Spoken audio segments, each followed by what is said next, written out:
There we go. All right, guys. I've got maybe 2 hours today.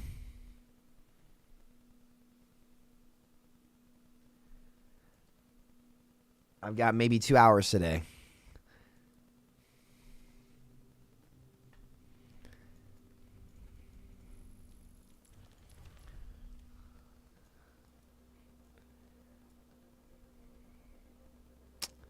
Oh, I forgot. The more you leave games, the longer your queue times are, chat.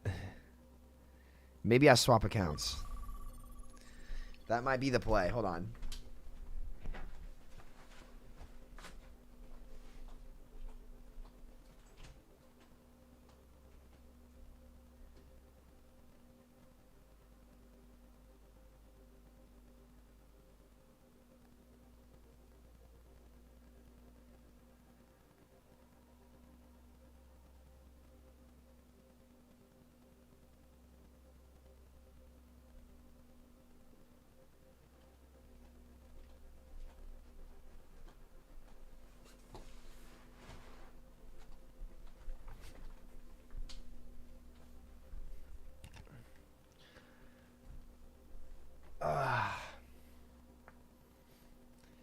Wait, what, KO? What do you mean?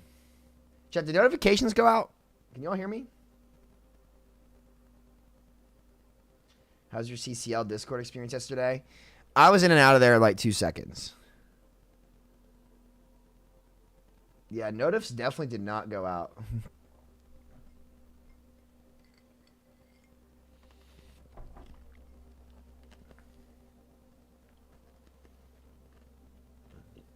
Maybe YouTube is slow today.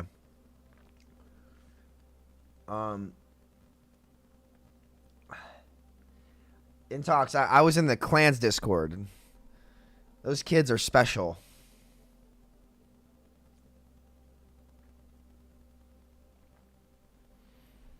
I said I was gonna make how my supports ruined Overwatch video today, but I don't have time this week.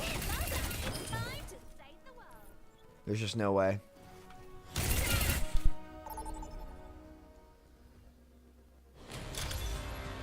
Hey, shut up, Cameron. You're a Steelers fan.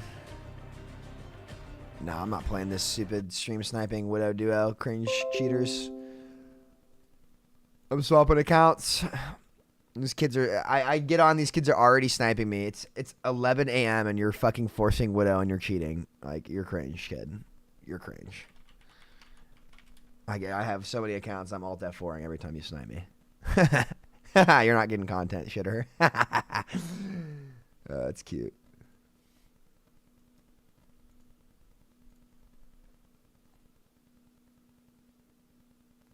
That DPS duo can sit in queue for a little bit longer. I want to know, from your perspective, is stating your candidate's name 2024 a ban-worthy thing in Overwatch chat? What? You're gonna have to elaborate on that, brother.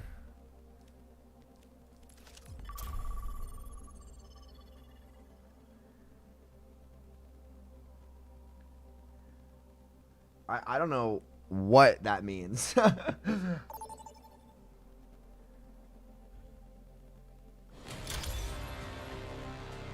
Chat, I'm gonna dodge their game again. Fuck those kids, bro. I'm not playing with that kid who's cheating on Widow. I'm not doing it.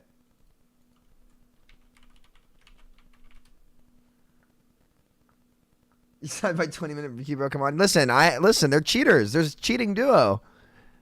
I did you a favor. Those kids are cheating, bro.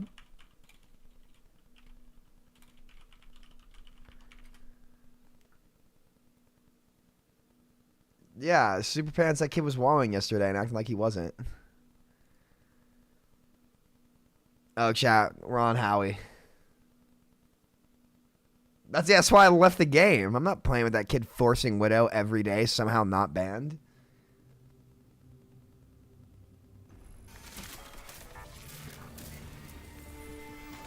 Do I want to play on a Masters 4 account, though?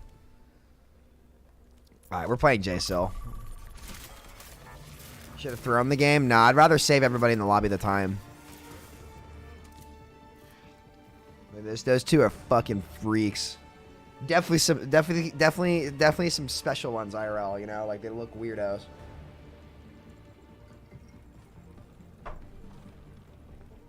I said Trump 2024 and got banned. Dr. Thanos, let me get this straight. Let me paint a picture for you here. Let me paint a picture for you here. So, you went into the Overwatch community, typed Trump 2024, and thought that you wouldn't get banned.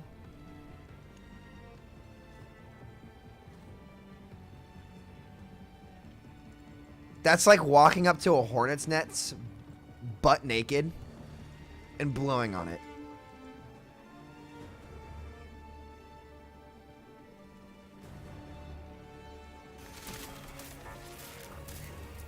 How is that ban worthy? I'm not saying, listen, I don't think politics should be in video games at all. Listen, you're talking to the wrong guy here, right? I don't think politics should be in video games at all. Now, if you went out and said Bernie Sanders 2024, would you have gotten banned? Absolutely not. I won't deny. Not everyone gets treated the same in Overwatch, at least. But how can you not pay me as a cheater? Can you stop locking Widow in all my games on Smurfs and being fucking cringe? Can you stop stream sniping me? I don't give a fuck, dude. You're sniping me and forcing Widow every game. You can suck my left nut. That's what I have to say to you, kid. But I did appeal and they denied me. Dude, I'm sorry. I don't feel bad for you. You went into Overwatch all chat and typed Trump 2024 and then wonder why you got banned. What did you think was going to happen?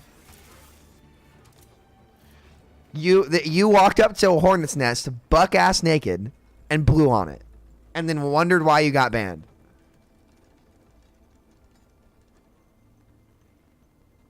Game chat, not all chat. So you said it in voice chat. Did you say it in voice chat and you got banned?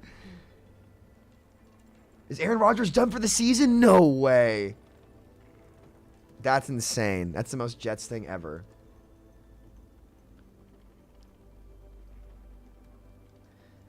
No, in chat and game.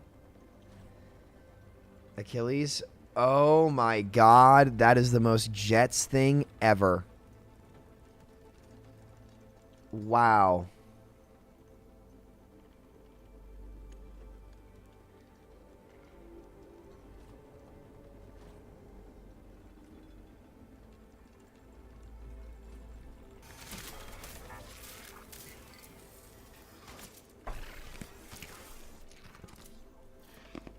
Frito said 5v5 is better. I know, I talked to him about it. Don't worry, he'll realize he's delusional in a year.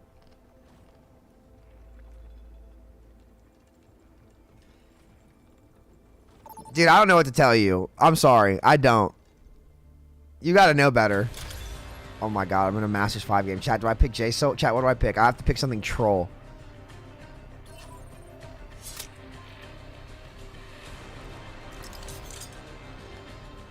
Oh, I don't have Sojourn unlocked. Great game. Oh, no!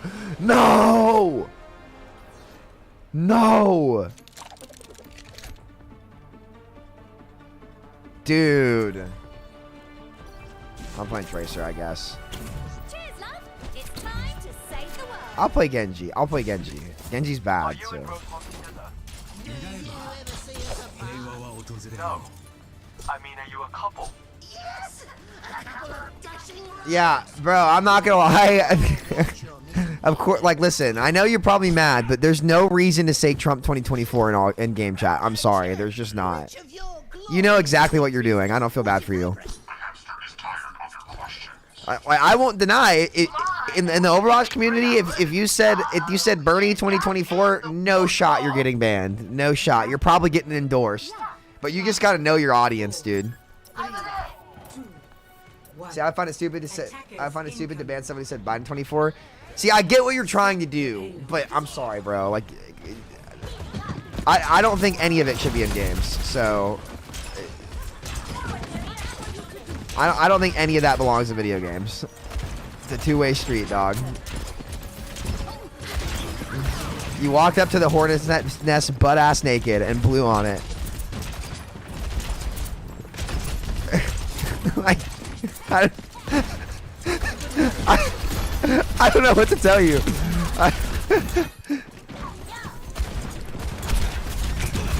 That Mercy is greedy.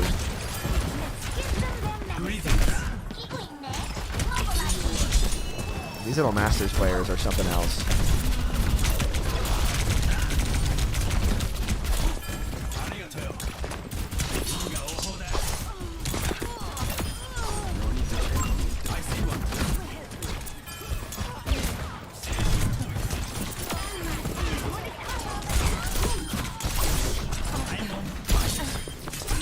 I'm reloading.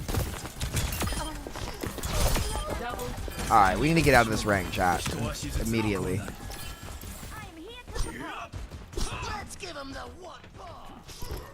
CM definitely leans right wing. I actually don't. That's what's funny. I lean towards whichever people have the less amount of bullshit going on. That's been at times it's been on the liberal side of things. At times, well, not really actually. I haven't really like had like a conservative phase. Maybe when I'm 60. I'm more pro-business than anything. I tend to think social stuff usually sorts itself out. I rely on the principle of common knowledge, except that's tended to disappoint me. When we go to 1 year noob squad, what's up, big guy? I'm very centered.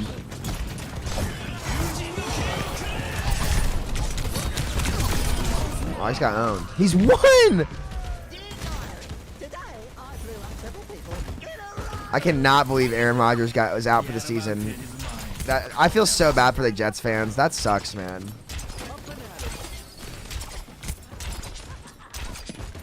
A game about politics. Yeah, that's not social issues though. Like there's a big difference between like geopolitics and social issues. Social issues are where like I don't think they should be in games. I think if it's very here, let me rephrase. If it's very clear that it's fictional, I don't have a problem with it.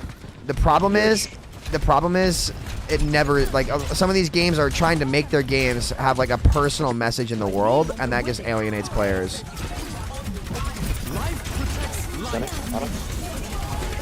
Oh, I'm dead here. Where's this J cell? Let's get live. Oh.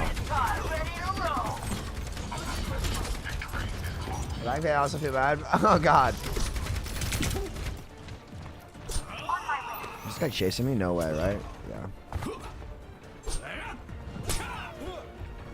Ugh.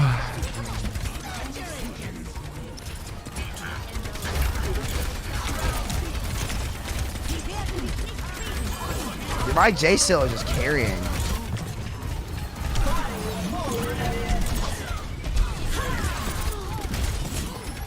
Yeah, I thought he would. Oh, it's on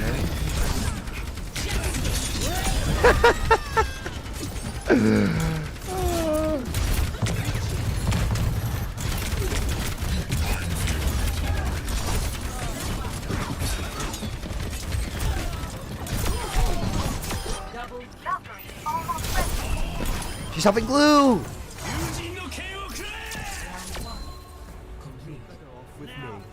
This is Masters.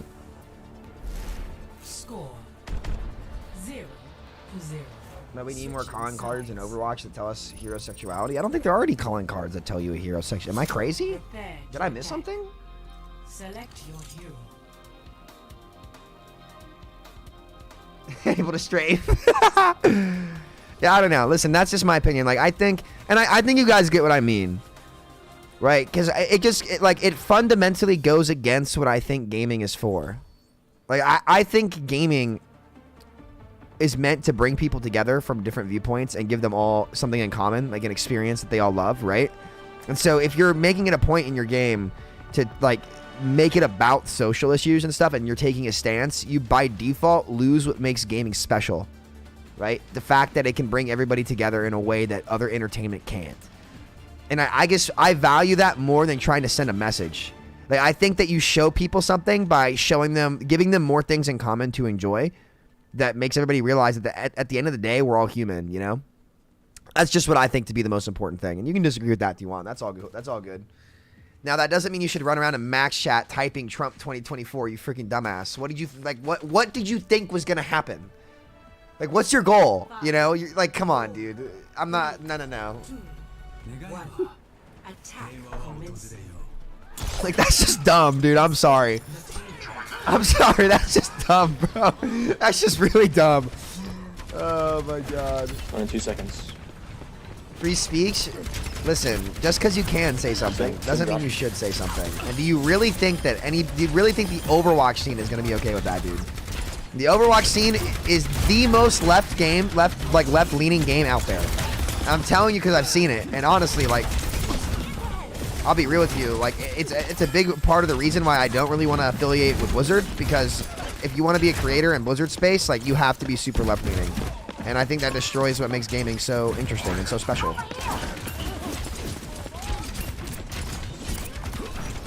Just my opinion.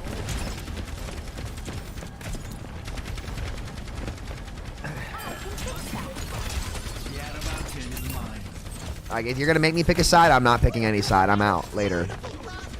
That's what I told all my buddies when I was younger too, on the other end of the spectrum. If you make me pick, I'm just walking out the door.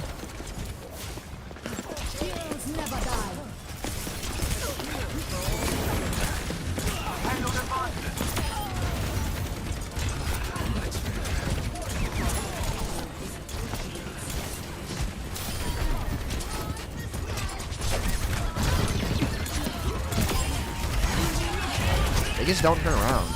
Guys, how are you all stuck in this rank?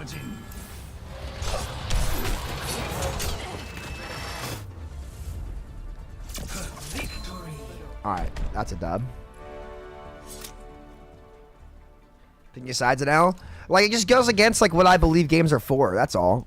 And if you think it's different, that's cool, you know? I don't have a problem with that. Go check out the sexuality calling cards. What are you talking about? Did I miss something? Where are customization?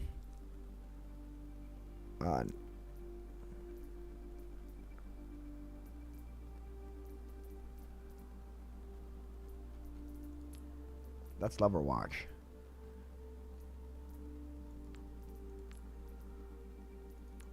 Oh, you mean these?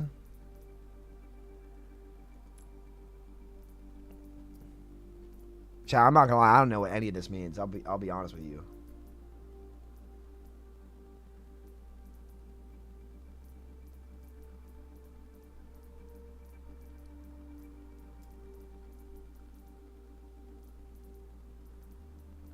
Oh, I get what these are. Okay.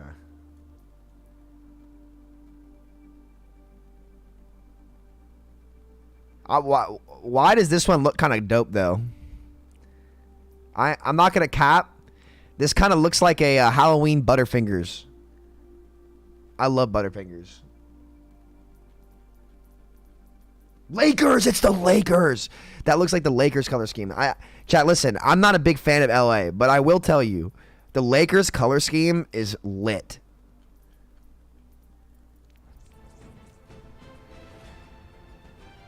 There's also a Genji sexual icon? No, there's not. You're making that up.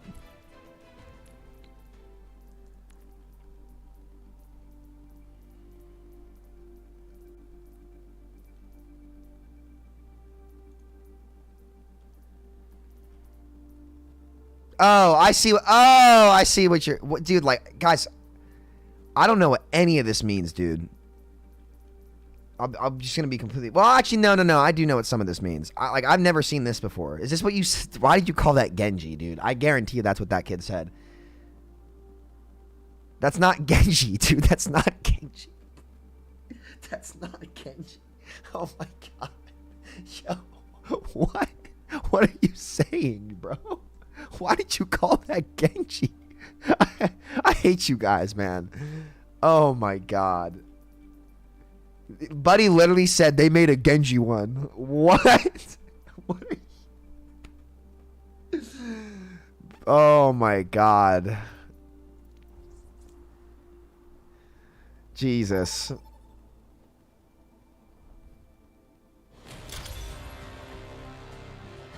He said Genji, bro. No, I cannot believe that kid just said that. That's terrible, man. You're going to hell for that. That's awful. Come on. Oh, is that really like the best description you could have come up for that was Genji? You need to stop playing so much Overwatch, man.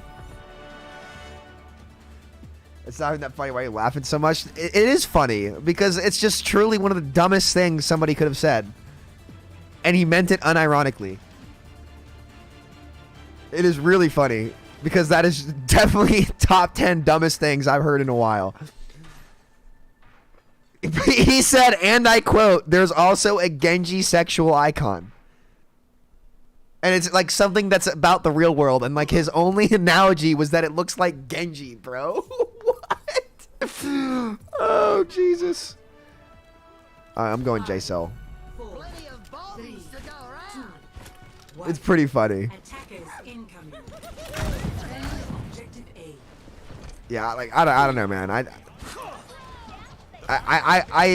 I genuinely do believe that Overwatch's political stance has done more to hurt the IP than help it. It's just my opinion. Because you just alienate half of the people in the world. Though, granted, most of those kids are probably playing Call of Duty and saying things that they shouldn't anyway. Yeah, I can shoot this guy.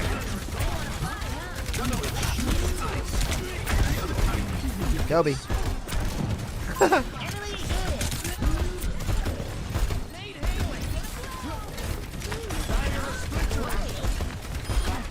That may win for it. Nah, you don't miss that.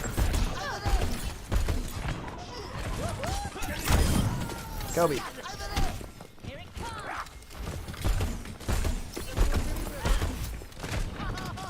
What's your favorite hero? I don't know.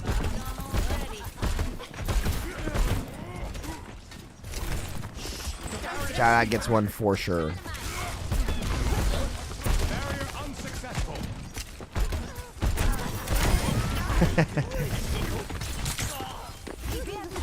That gets one for sure.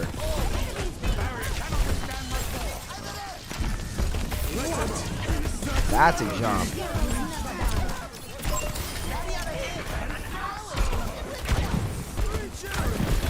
Ha.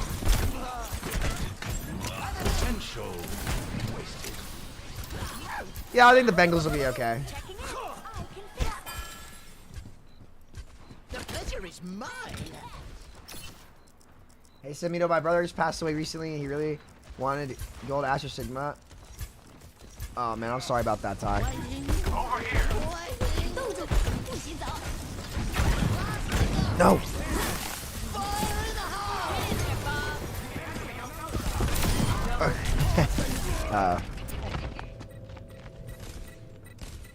How come you're playing on this account? Well, I got that cringe stream sniping duo who claims he doesn't cheat on Widow, but is high sus locking whatever game. Definitely degenerate at best case scenario.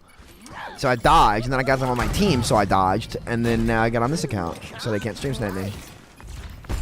Objective lost. Now Hanzo in this game is just boring. Hanzo in 5v5 is boring.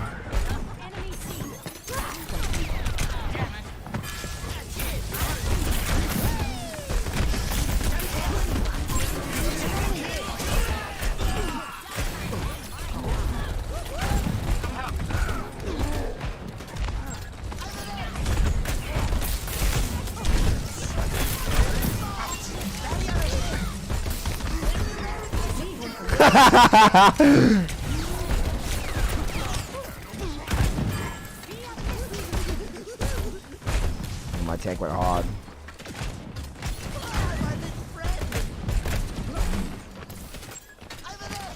Oh, it's so lame. Yeah, get fucking smoked. You're garbage.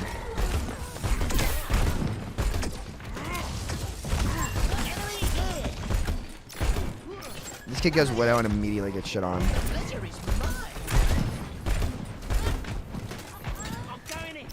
He's gonna get assassinated over here, chat. Don't tell anyone. No. No! My mind hit the clip the wall. Start playing Widow. Everything. Oh, he swapped. We're good. I hate quitting.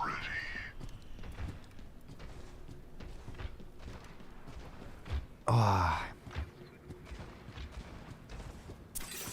I knew it. I trust one. Get him. We have liftoff. This traffic sound should probably have Jameson box. Gotcha. They're all landing today. Shit. Ah, let's win this.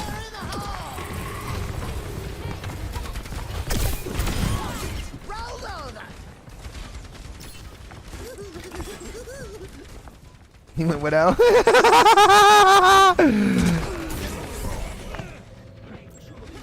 Let's take them out.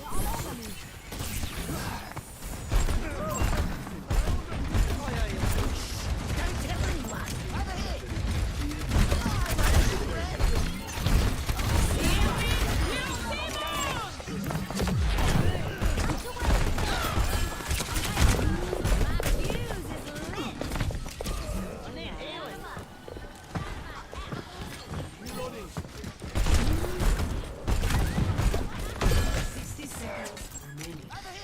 You can just start losing and pick Widow.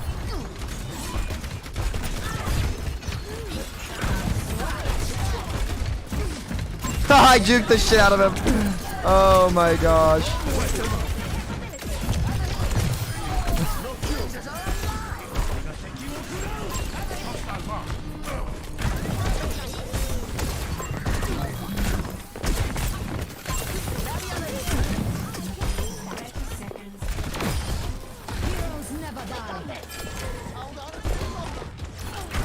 God, this kid's so bad. It's so funny. He's picking Widow in my game and losing.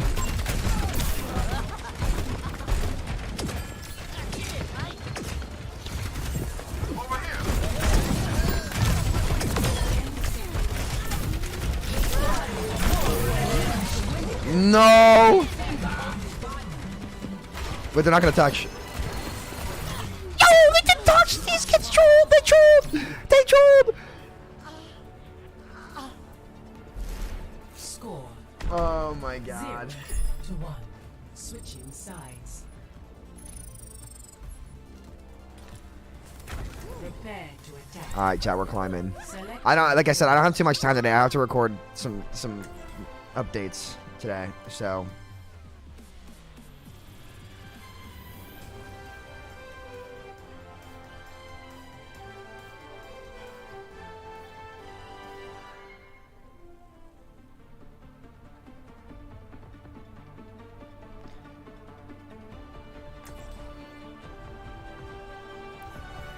Plenty of bugs to go around. If you really think about it, bugs are just little plants that move. Now we're cooking with gas. Safety first.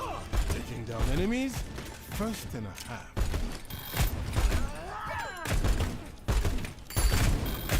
Stay close. I can't heal you if you stray.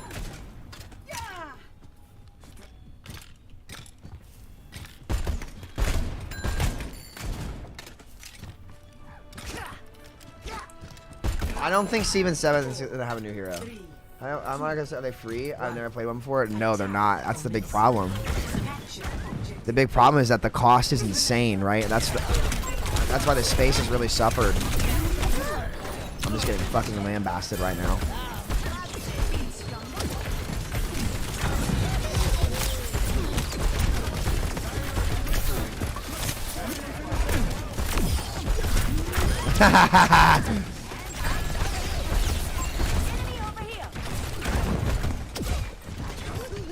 That might be the trap of the year if I did that guy.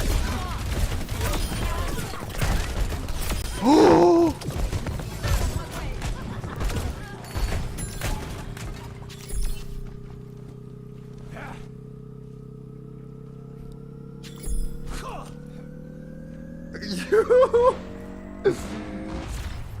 Objective A captured.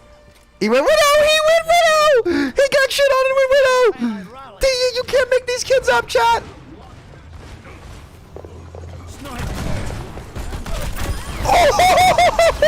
Oh!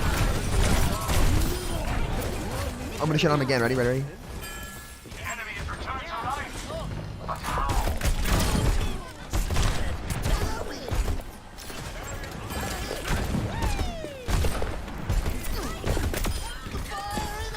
Moving out.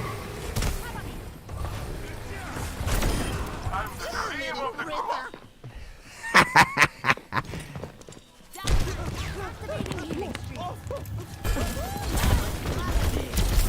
Dude, what? It's not real.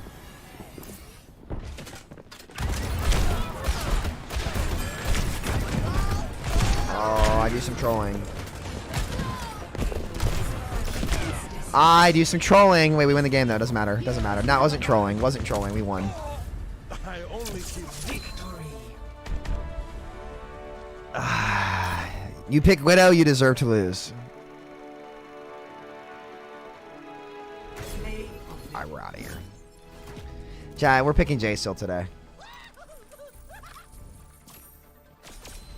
We're getting the GM on this account.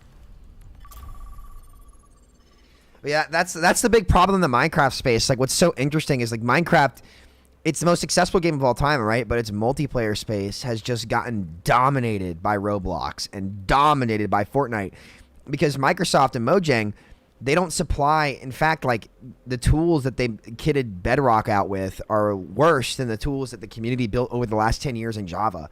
So they hard reset everything, split their player base, and don't help their servers out with hosting or anti-cheats or anything, right? Which is why companies like Roblox have just absolutely dominated them the last 4 years, right? Like, Roblox paid its developers $1.1 billion in revenue last year. Right?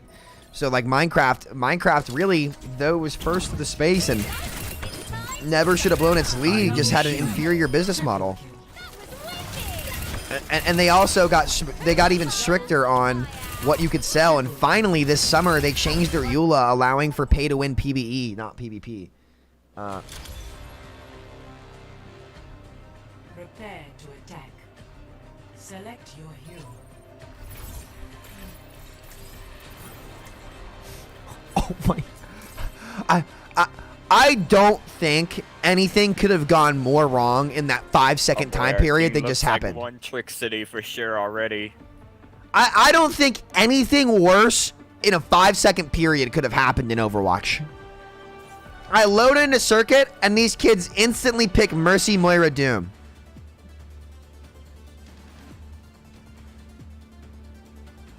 Nah, you do you, Mercy. We got this.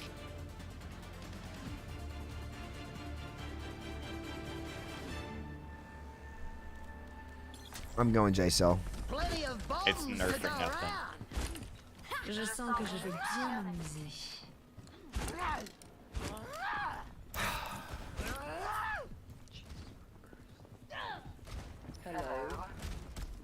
Maybe these kids won't be on full Pokemon Master. 5, 4, Yo, Farah, I'm. What do you mean? I'm playing in the Skybox, so I'm Junkrat. escort the payload.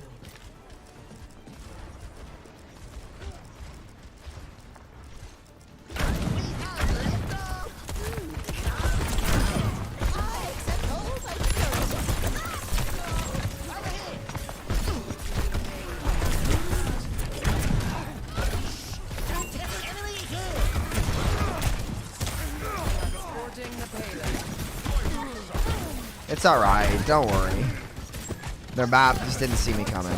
Oh, this mate's trolling.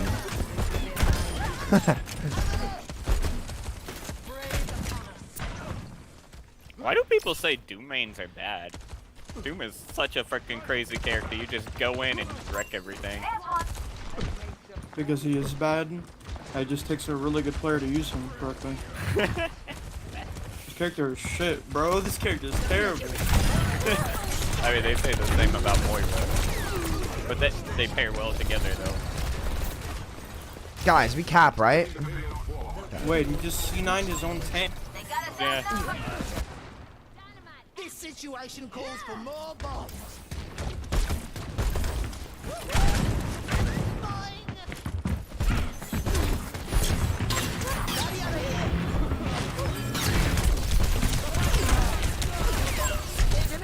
Fair. There's a Sombra still here.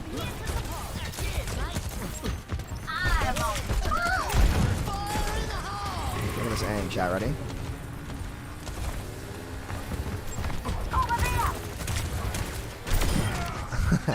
I have killed that guy so many times.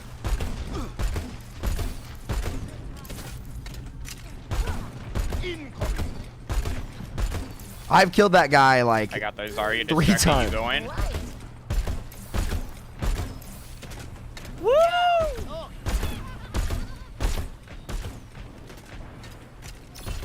Oh, okay.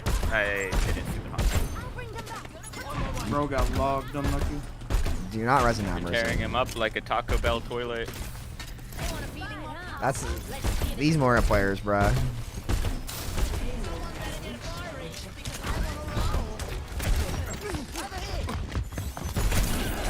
Yeah, he just saved his Hanzo. That's crazy. But where's my Mercy? Oh no, that bitch is warm.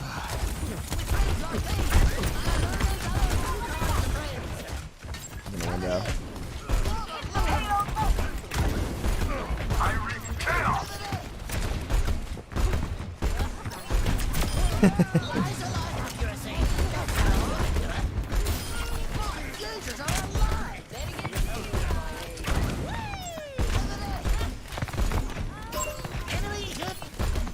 Oh, there's some Sombra and Ana.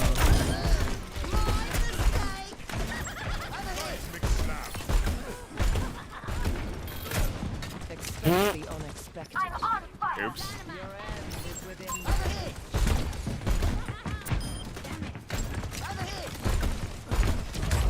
Oh, why did I double mine, game?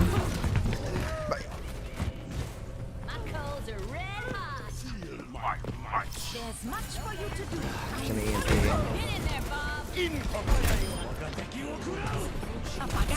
Nope. I'm out of here.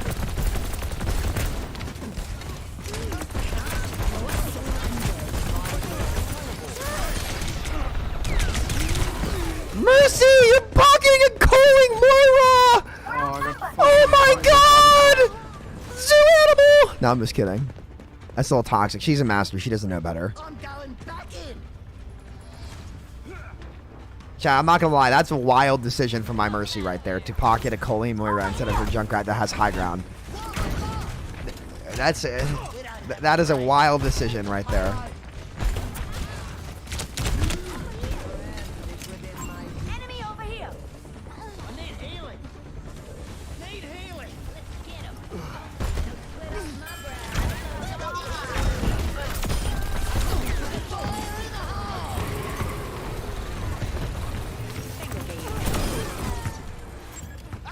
Sorry, one.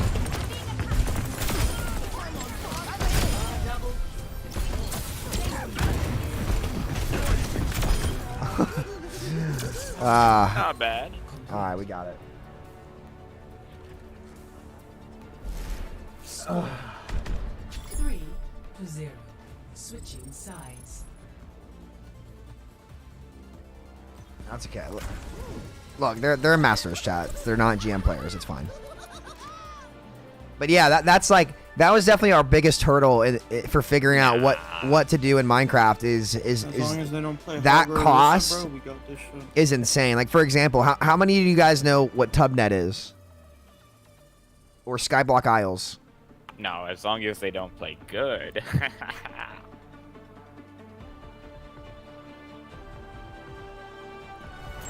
Plenty of bombs to go around. Please play Widow one round. I have a Widow I on my mean, team. there's always the chance they go hog and then miss every hook. That shit will not happen on this Not side. gonna lie, up until you said this is Masters, I thought this was all that giant and so wondering about what the metal ranks truly are. Yeah, this is mid-Masters. Our timeline is non-negotiable. Keep interrupting. It actually might be higher than that because I've been winning, and since their new rank system is God tier. Okay, I'll just play tank number 2. Since Blizzard made the best rank system of all time. 5, Oh, have I got this detonator again? 1. Attackers incoming. We hop on Roblox again, Stop the payload. Is that a widow? and I can make games on Roblox. Oh my god, not the fucking Zen, bro. Over there! Get them off me!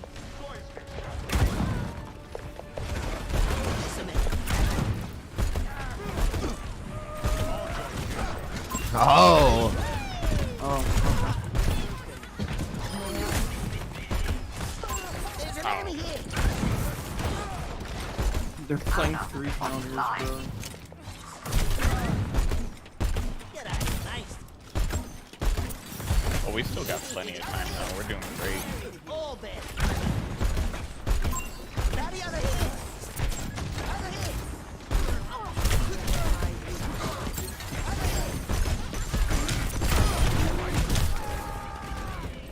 Well,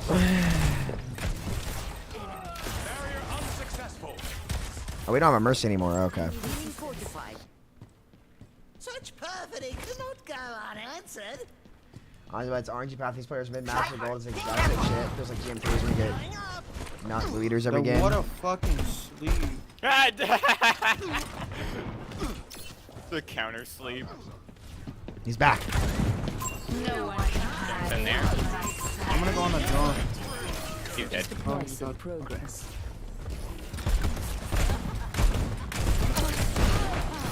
There's an enemy here. Pain is inevitable. Hold this a minute.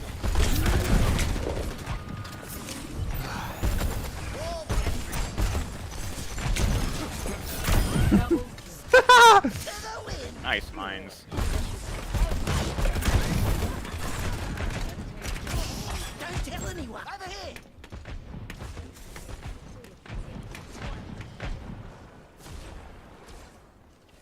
Taking damage. Widow's right side. On his righter side. Wait, there's a wall in front of me right there, right? Or am I crazy?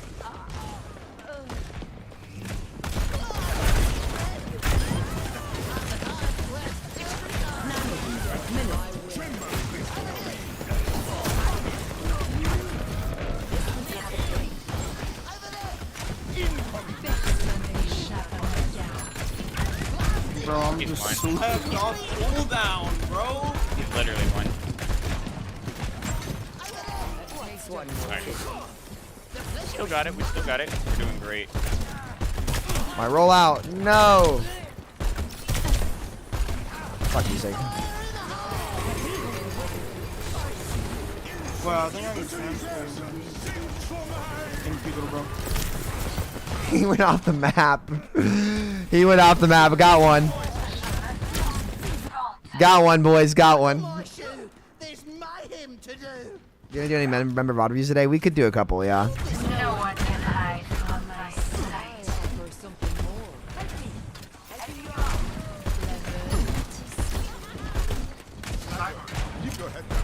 Engage without On him down below. Nice. We could kill their tankies alone.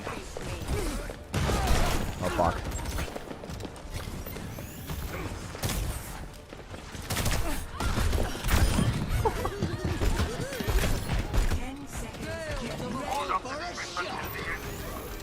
Oh, I was fucked.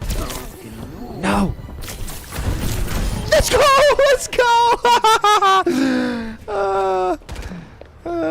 It's guerrilla warfare out here.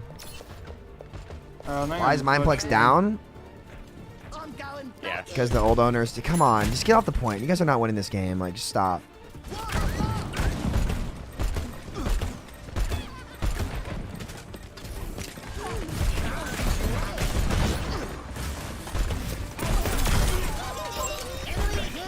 on their Widow. Nice. Let's get off this truly, truly terrible map.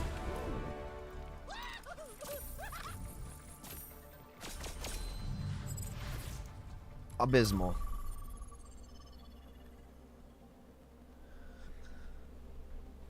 Play Widow?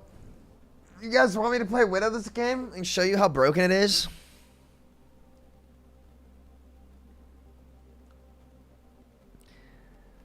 MINEPLEX is down because the old business failed. I don't know what to tell you. It wasn't getting updated. It wasn't getting maintained. The costs were too high for the old owners to stay invested in it.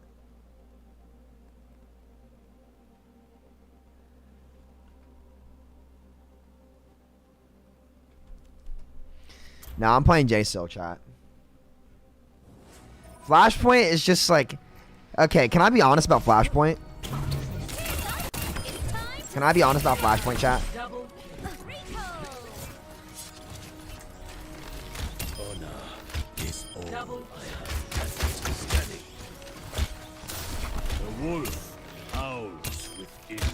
Like, I don't mind Flashpoint, but I'd rather play 2CP. I will do what I must. It's just like, it's literally like you just remade 2CP. And just to be clear, like, I wasn't one of those people who was like, get rid of 2CP, I hate 2CP. Like, I didn't, like, some of the maps were bad, right? Yeah, sure. Like, I didn't really care too much. Like, I liked playing on Anubis. I liked playing on Volskaya, right? Because those were good Junk and Hanzo maps. So, like, I had fun on those maps. But I don't really mind either of them. Like, it's alright. Is MINEPLEX coming to console? Yes.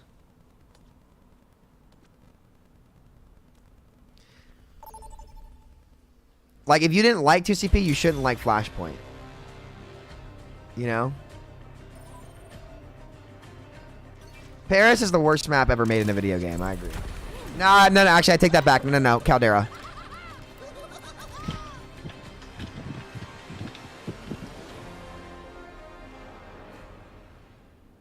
Like, I don't mind, you know? I don't mind it.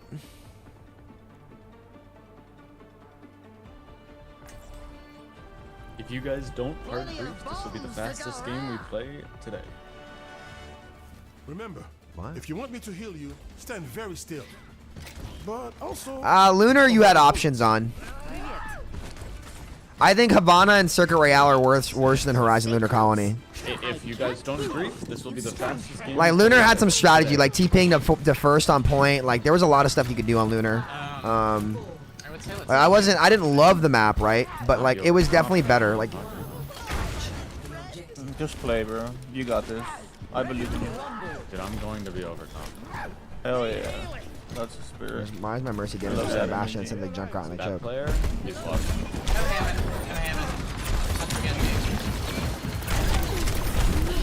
Walk! What are we doing? We have a Bastion and a junk on the choke, and we're not walking with the Zarya.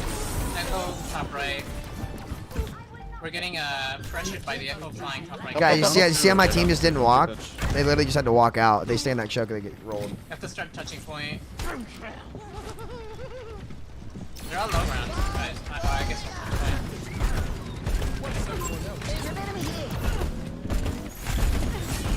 Orisa can die here. She's dead. I was about to go crazy on that choke point. I got care.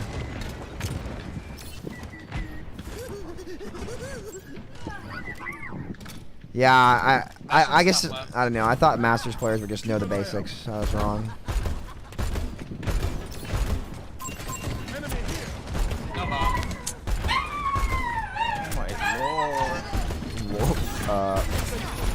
they're all top left, careful. No way they drop out top, right? There's a half.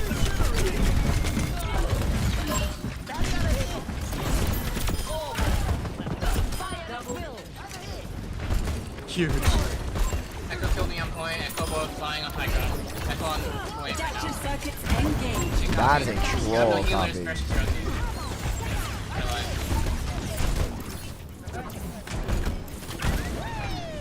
Count on point. Come and have no shields. Bastion, we're down one. all 5 right now. Careful. Bastion's flanking top right. Behind you, Bap on your right. Put window in front of me up No here. turret for him. No turret for him. Put window in front of me. Put window in front of me. Put window in front of me. Sorry, I'm trying to position. Kill the tree. Kill the tree. Kill the tree. Oh, we're done. Bastion's still covering, flanking. It's fine. It's just avoid. That was nice. Nice. Okay. Got him. I'm down. It's 4 you only have power. Relax. We're good. They don't. This a minute. They have touch.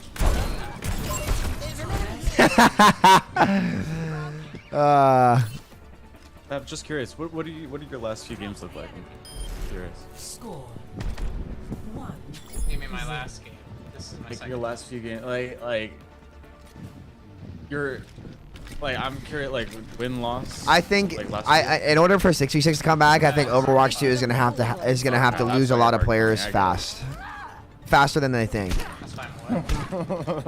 And I think it's possible, honestly. Like, I think you seem a little desperate for a minute. I don't know.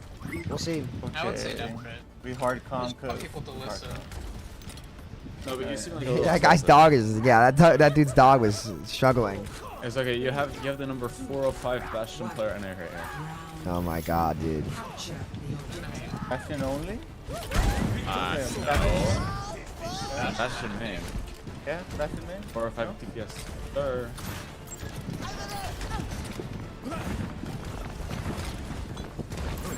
Dario down above. Yes, a second level. Good take. Playgraphs are here. I'll bubble you. Reaper behind you. Down Reaper behind you. Same on you. Bubble again. Playgraphs. Our Jenner can go in with mines and then I have no bubble. Bubble and go. down above with Zarya. Bubble. No, Kiri left side. Pushing. Sorry, I'm trapped. Holy. That trap. What the fuck is that? Touch your Hanzo headshot. Bubble, you We can bastard. red this. He looks at me. Wow, what a shame. All right. He's on. Doing goofy. Kiri on fire. Not a Reaper.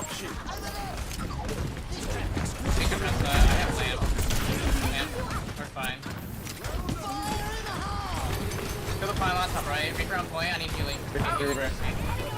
Yeah. One on, don't worry, behind you, Bastion. He's there. He went around.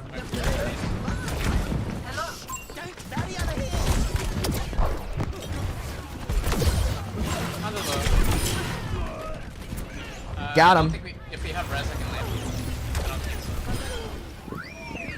so. That's Susie. Careful, the headshot. Why did the bomb just bounce? I'm so confused. Traditional game recommendations? I mean, whatever. Not really. I mean, this game's fun to just come on and mess around on. You're Like, welcome. Yeah. I'm not playing in my elo. Yeah, fair. The Ilaria is probably the best one to go for with that ball. Bastion is so fucking meta. I don't know why. It's a fence. Better players know how to deal with Bastion, but these guys are. Fair top left, I think. Yeah, fair is Look flanking at left him. side. So everybody. Window on point. Same on you, Bastion. Cleanse that. Sorry, one on point. all right. These guys just. Like I said, fastest game. Yeah. All right. Well, that was something. Patience, chat. Patience is key. Patience is key.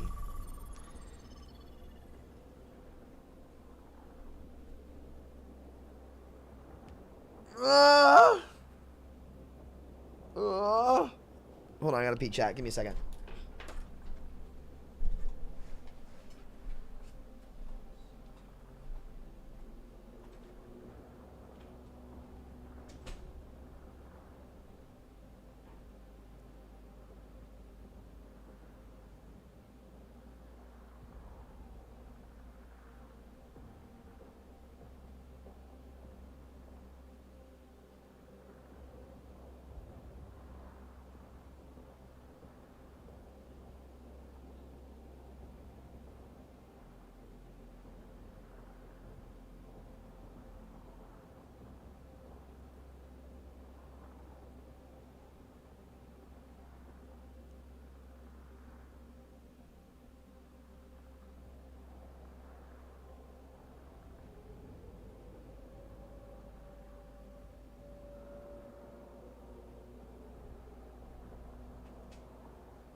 Oh man.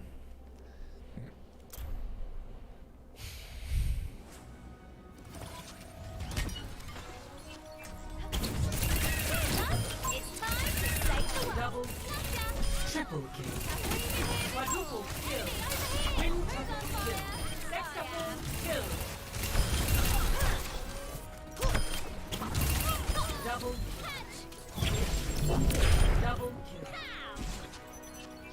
All right. Double kill, triple kill. Yeah, I can't believe that the Aaron Rodgers is out for the season. That actually sucks so bad, chat. I'm really sad about that. I really wanted to see him play well.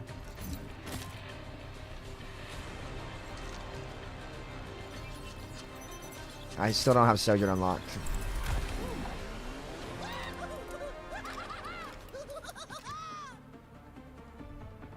Yeah, Brotherhood, you got lucky.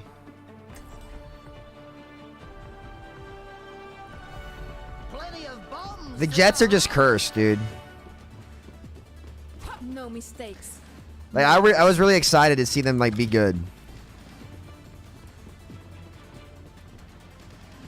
We must all find a cause worth fighting for. Chat, you guys ready for the best trap spot in the game? I guarantee you guys this gets one. Ready? Check this out. You put it right here, and they don't. Somebody always walks over that. And then you hide here. Vickaby and Violet. Mercy icon. They're gonna get res, and guess what? Guess what's gonna happen after they res? I'm gonna be waiting.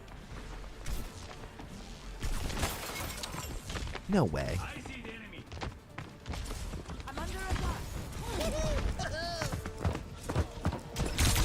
No, he heard it.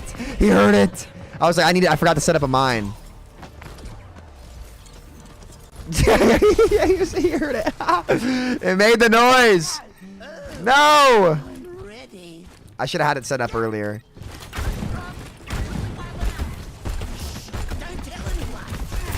Oh wait, winnable.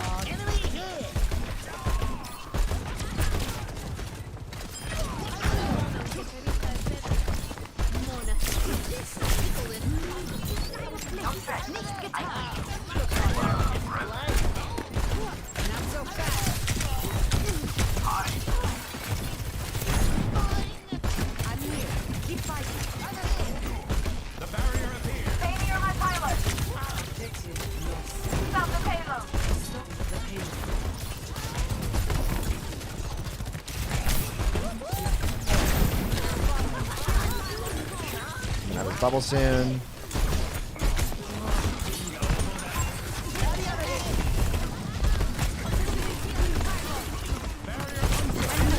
That is a aggressive nade from that Ana.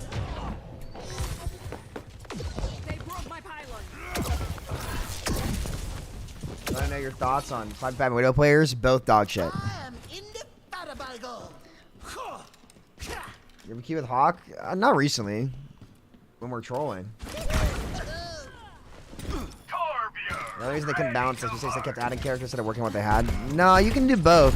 Like, the reality of 6v6's problems were all DLC heroes. Like,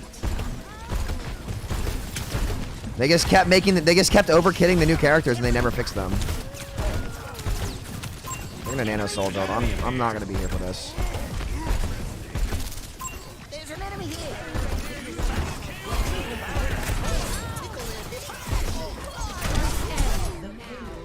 Yeah, this is not looking good. We need to use our support ults early. Nah, nobody cares about comp, bro. It doesn't matter. Like this game doesn't matter. Like that's just kind of the reality of the game. It's all good. It's probably what the devs want. Less pressure for them, lower expectations, less player base, but.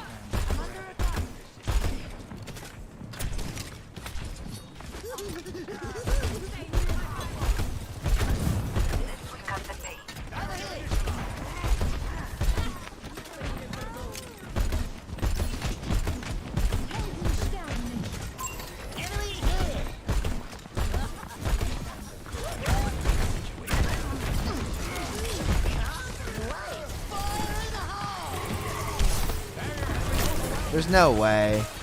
Yo, how are you dying as Torbjorn and giving them resets, buddy? Explain that to me. You're on Torb with Ana Alari.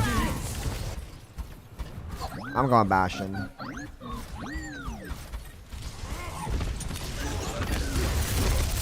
do you like that, pal? How do you like that? My Torb's feeding this dog shit Genji resets.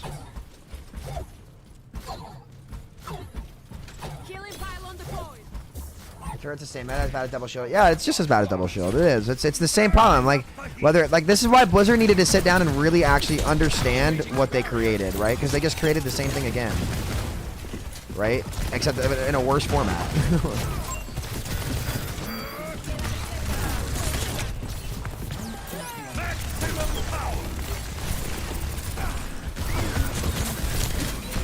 Save that name for yourself.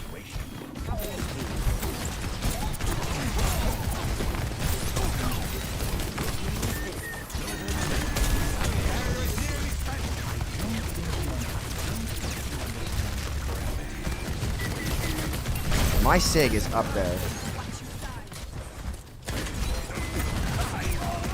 Oh, that guy just got owned.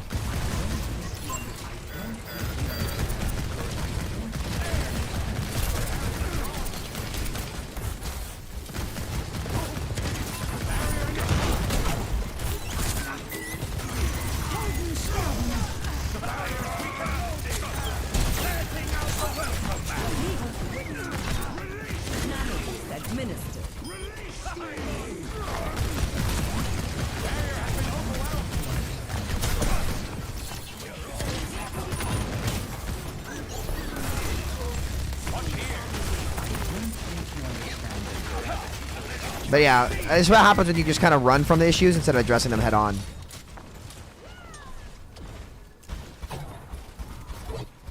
They buffed Mei? When? The Mei exchanges were nerfs, by the way. Like the Mei... Oh, the ones in this recent patch? Her freeze was bad. Like the freeze changes they made where they gave her the slow effect and like the extra shot damage, that was like a straight up nerf to the character. What is that melody? This Genji's gonna blade and I'm gonna kill him. That's what I'm waiting for, chat.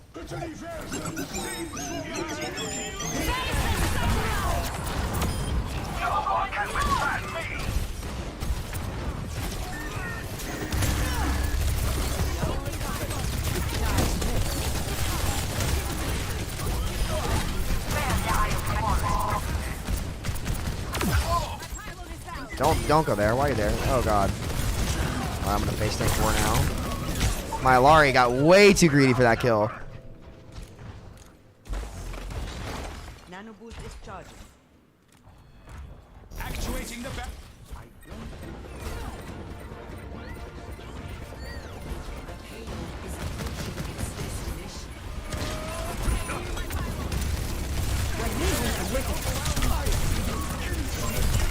Don't think we can kill him through that.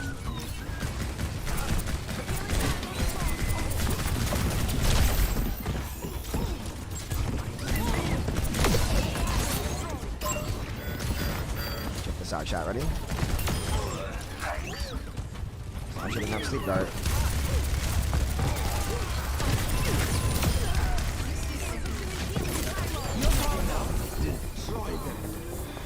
I'm gonna shoot this Sig instead.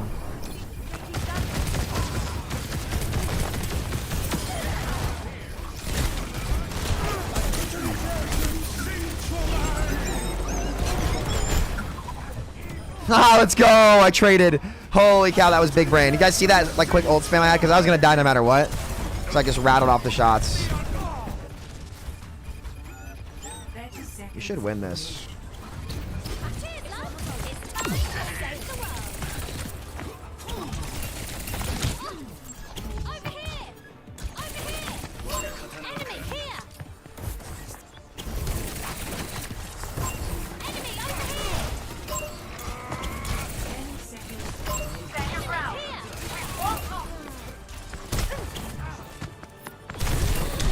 No! It's okay.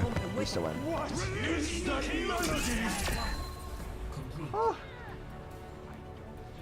People just came out the character's birthdays. That should prove the disconnect on its own.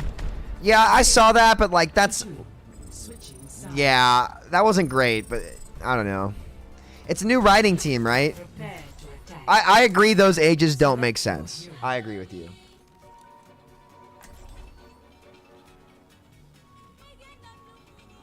Chat, what do I play? You think tank shouldn't be given a damage reduction with nano? No, I well, if anything, nano shouldn't full heal, but.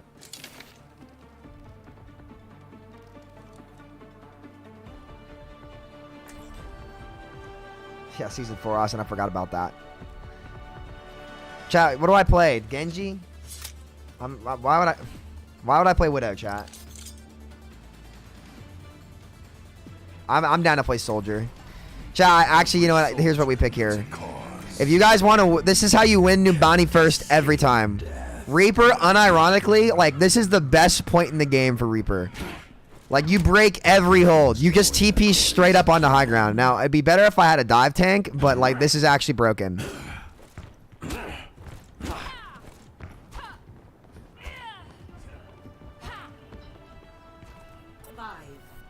Like you're shooting peas in the nano sig. Yeah, I just wanted to force him back. That's all. I couldn't do anything like well for the duration he was nanoed. Let's move out. Here they come. Look at this, right? See them up there?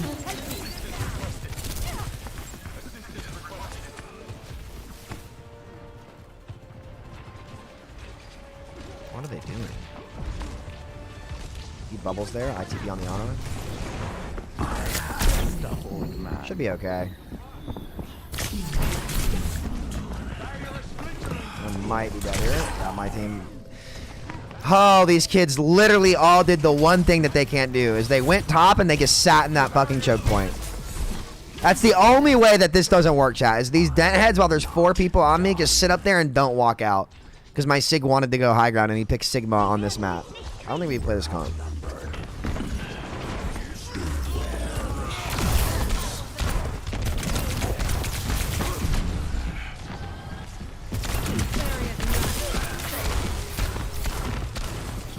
That's yummy. Here we go.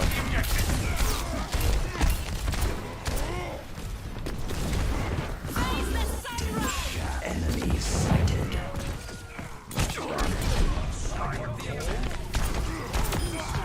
I'm gonna try to res. She's sick in the head. I saw that coming.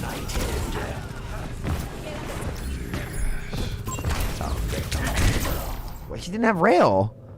What? Wait, what? He did have rail.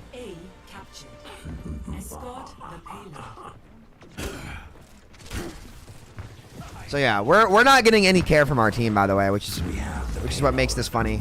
If my team was setting up properly, we'd be getting way more value, but it's fine. I want to swap anyway, so trade for the blade. Go back Bastion.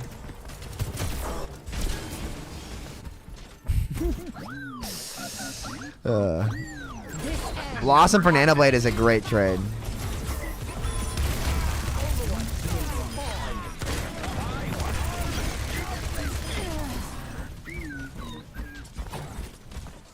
Listen, guys, every single streamer that you're not going to find streamers that play the game currently talking about 6v6. You're not going to. There's a reason why for that. The streamers that are left don't risk controversy with Blizzard, because why would they? It's not worth it at this point for them. You're not going to find any of Blizzard's big streamers saying anything about 5v5 at 66. They won't do it. They know better.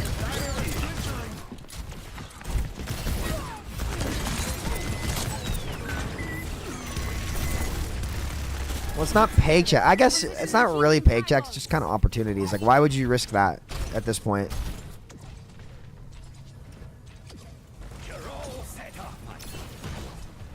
It doesn't make sense to risk that.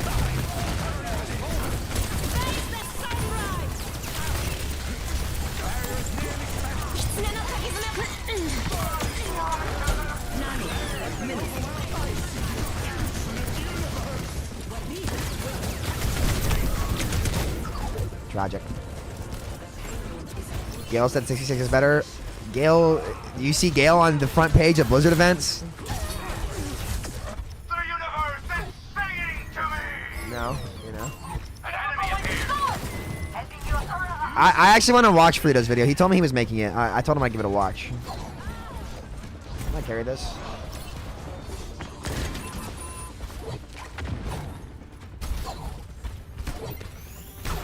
Listen, their opinions are going to start changing when the game starts dying. Nothing changes people's minds more than when you squeeze their wallets, chat. That's what I've learned.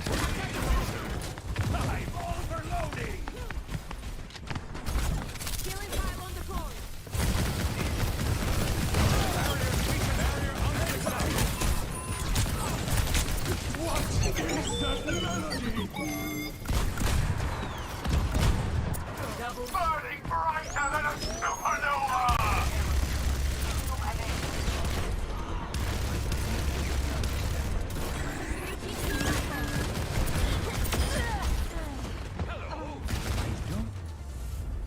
Like, guys, Gale isn't even in the creator Discord. He got kicked.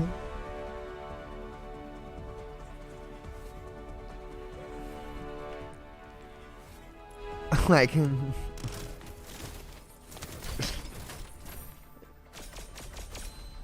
How do we do? He got kicked a while ago, he told me. Like, you guys, I don't think you guys understand. Like, there's a reason why I want to be on my own. Like, I don't want problems with anybody. I wish everybody the best, but there's a reason why I want to be on my own.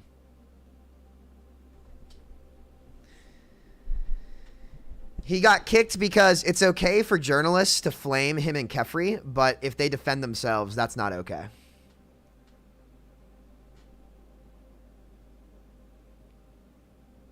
Which, by the way, like, I don't have beef with the journalists or anything, or any of them, but I just think it's really silly that a journalist can say whatever the fuck that they want to these guys, but they say one thing back and they're held accountable and nobody else is. This is the problem. This is the problem. This is why I frankly don't want to be affiliated with Blizzard's creator program. Like, the bias is unbelievable. And there's going to be bias anywhere, but like it's just not fair for it's not fair is what it is. It's not fair for people. It's not the same treatment for everyone as they claim. And it's the hypocrisy of it that makes me mad. So I just, you just choose to stay in your own lane, boys. That's it. That's life these days, not just Blizzard. It is.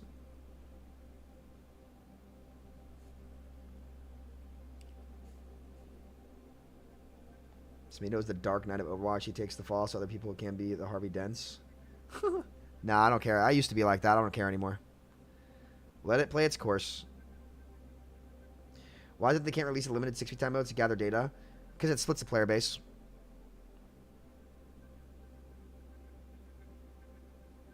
Like, guys, I took big hits financially to speak my mind. It just depends on what you value, right? Like, when I was streaming for Mayhem, I could have just shut my mouth and sat there and collect a paycheck. But I know that on my deathbed, if I look back on my life, I'll regret that. I don't think that's how you get to be like an actual quality person. So I spoke my mind, and I have good faith that the good faith that I put in the people will come around one day and make everything whole. I'm not willing to sacrifice my integrity. I don't care.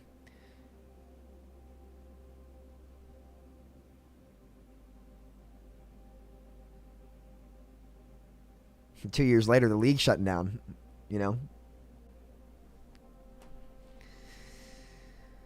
What can you say?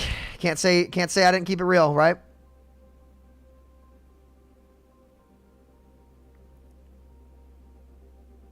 I value my own freedom of thought than somebody dictating it for me.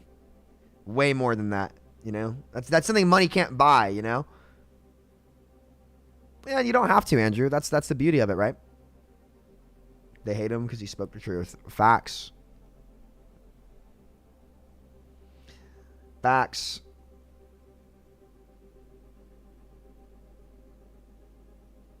The game is revivable. Listen, like Overwatch, it'll have its niche, but it should have been more than it was, for sure. That's why I appreciate you guys. Seriously.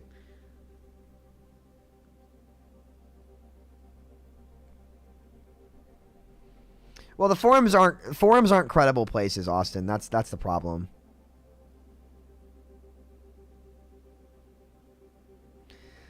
About your speaker access when it comes to crossplay aim assist. Listen, I just don't want to play against people with aim assist. The formats are too different.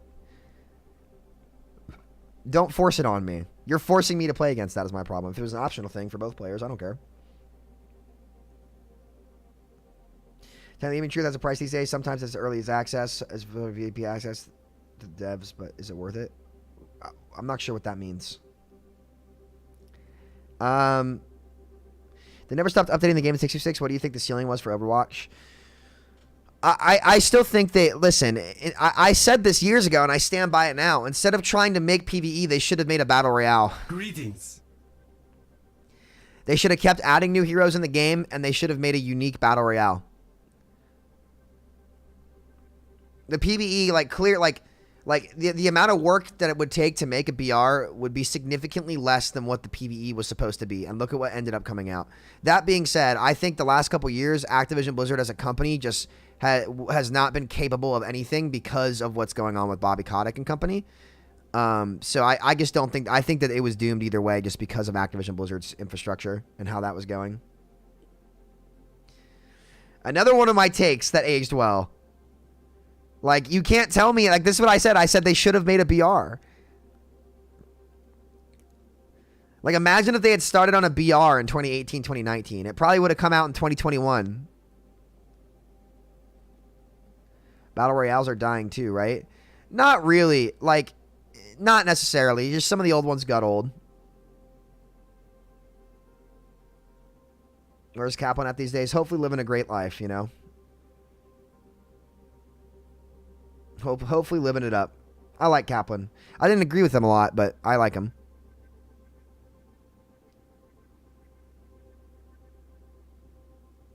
It's a crazy good idea for BR. Yeah, I know. I said it in 2019.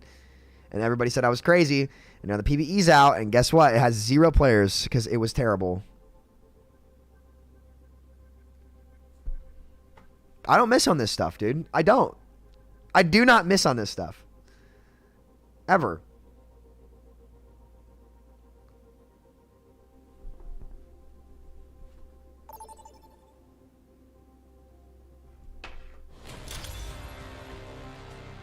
All right, chat. What do I play? Prepare your defenses. Select your hero.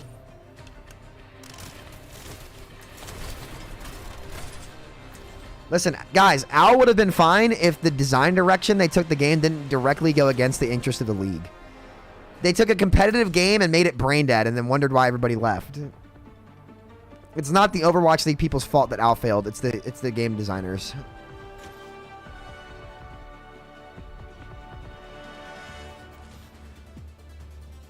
How would you fix Overwatch at full control over the game? I would drastically change how supports work. Go back to 6v6. Rebalance the game. Well, the problem is it's so far up shit's creek at this point. It doesn't really matter. Mercy Moira. This is classic. Going J-Still. This will not be won without sacrifice. Be ready.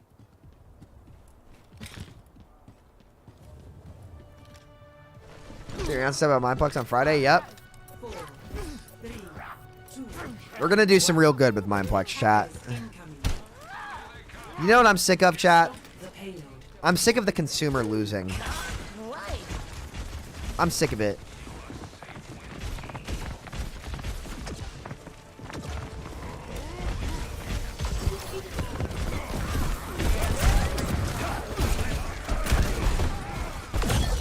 Where are you guys dead?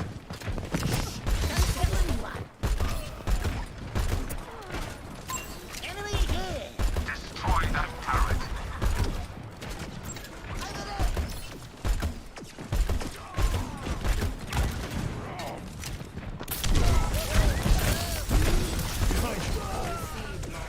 Mercy Moira dying early. That's crazy.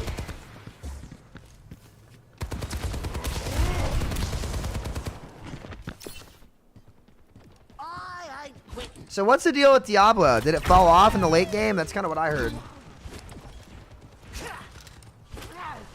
Destroy that turret. There's an enemy here. Oh, he's in.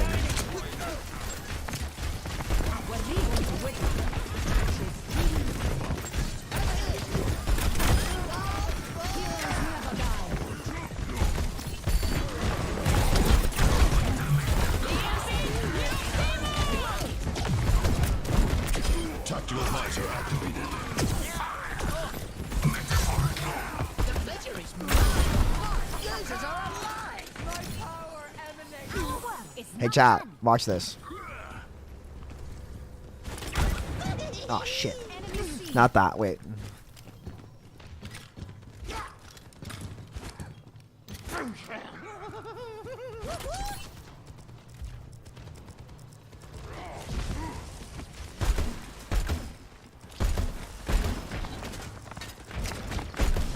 Let's go.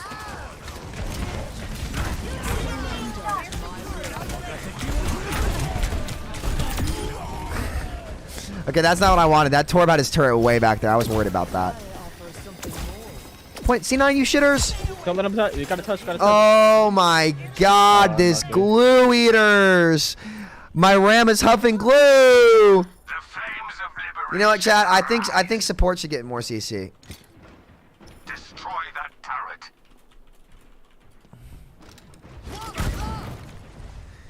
They just made supports the off tank role. They literally just made supports the off tank role. Why did we just like we didn't change anything? We just gave the off tank role to support players.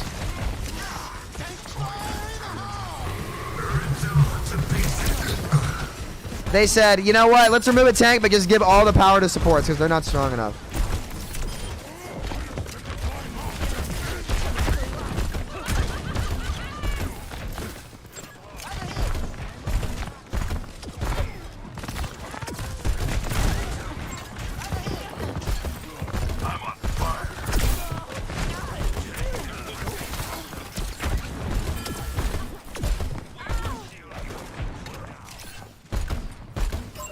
No, they literally that's what they did though. Is they said they literally just made supports off tanks.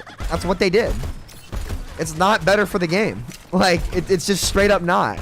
Like the roles are losing their identity. It's because of 5v5. Jack, should we react to Frito's video after this or no?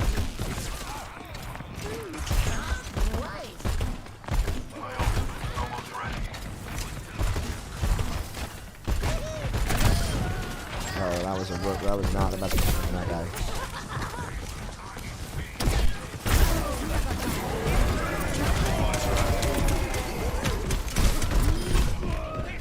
Holy shit, my whole team just got cornered. Surrender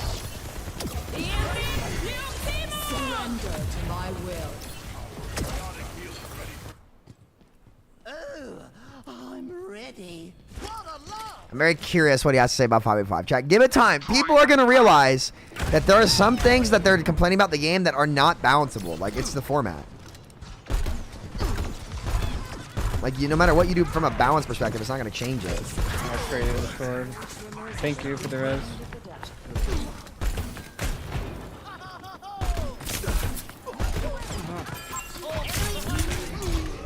My bad. That was me. I didn't think it would deflect. I shot him from up top. Can't keep a bad lad down. Frito thinks he loves 5v5. Well, Frito thinks he loves 5v5. He thinks he loves it. The reality is, it's close. It's a worse version of original Overwatch. He just hated double shield.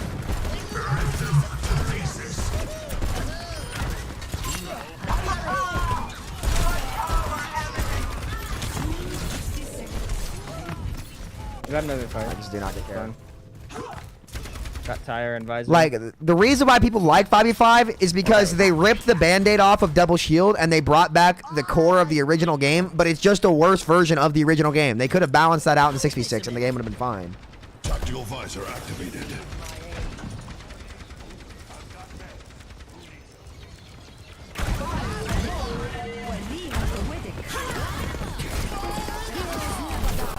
How is, bro? How does my tire not cast? And of course I land on the nano. He tried the nano as Orisa and he fucking missed. He missed. He missed his nano Orisa. He missed. This kid missed the nano boost. He missed the nano boost on an Orisa and it saved his team. 10 seconds remaining. I'm telling you, 5v5 is a band-aid fix to bad balance at 6v6.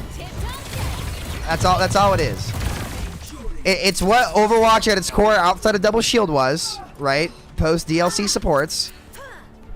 But guess what's happening, chat? Guess what's happening?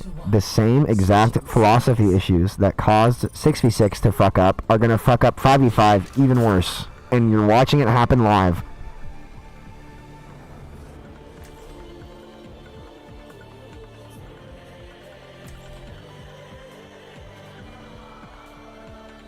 .5v5 was a way to market Overwatch 2, and it was a band-aid fix for Double Shield. Nah, like, I seriously, like, I don't think tank synergies were the strongest in the game. They were hard to execute. Right? Aside from Double Shield. Like, supports were what broke the tank combos. The tank combos wouldn't have been oppressive if the supports and AoE healing weren't broken. It's not an outlier issue. They never fixed it. I agree. And I should have argued that more. I thought that was a BS answer. Because the tank synergies are, one, what makes the game fun. It's what makes the role engaging and fun. And two, require a ton of skill to actually execute. Right? Brig and Bap didn't take skill to execute. Moira didn't take skill to execute, right? The problems and the reason why the tank synergies got so OP is because in tandem with those backlines that were unkillable, it broke the game. And for your average player, it's absolutely worse because you can't tell me they were doing it right. They weren't. Chat, what do you guys want me to play? I'm going to hold this lobby hostage, chat. Watch this. I deserve misfortune upon me. Okay, I'm going to scare them. Ready? And now, little do they know, I'm going Hanzo. Is all I have. We are seeing heavy against us. The wolves awaken. Moshi, I know you did not go to spawn. Alright, wow, that apparently hit me. Engaging the enemy. Which meta was the healthiest? Probably Ryan Zarya, double bubble. Anything with Zarya or Ryan in it. Guess you could say Monkey too. So here's what you want to do in this situation, buddy.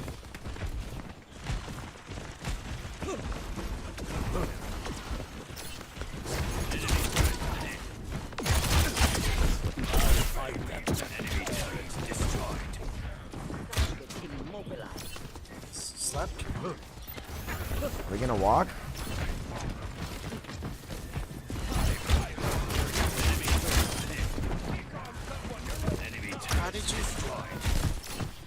Mercy, maybe you should stop pocketing our soldier. Just a thought. I have 3k damage in 8 minutes.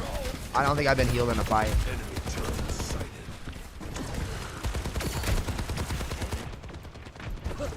Chat, I actually genuinely think there have been like 2 fights I've been healed during.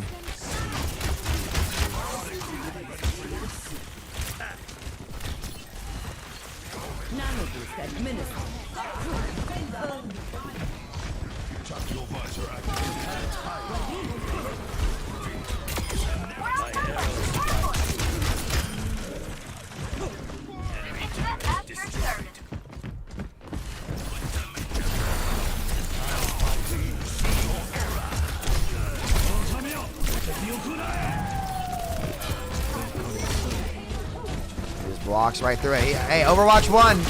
Overwatch 1, he dies, by the way. Overwatch 1, tank dies. Overwatch 1, tank makes that bad play, tank dies. Overwatch 2, tank lives. No value on DPS. Do you guys understand that? I hit him, holy shit. My power grows stronger. 60 seconds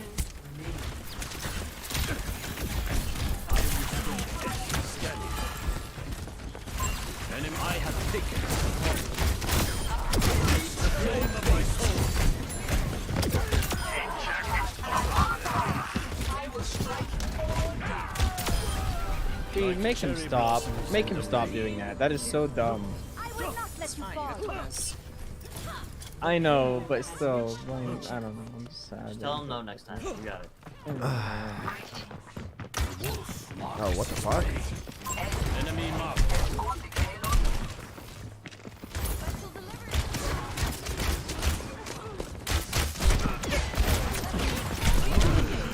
Can't leave my character.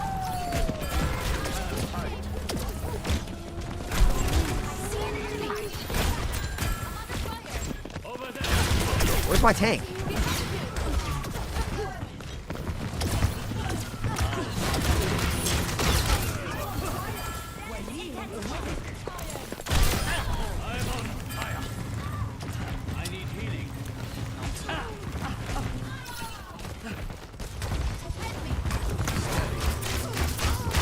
Dude, the fact that these kids find a way to troll that is unbelievable.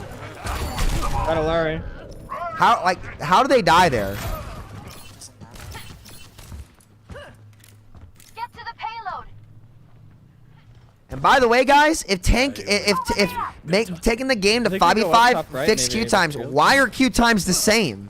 And the answer is you killed off an entire roll of tanks, so you might have thought you were saving players, but you deleted a roll from the game, so people stopped playing it. Oh shit. Junkrat's on the other side of this wall. Let's go. Ryan. His Q time should be instant, and they're not.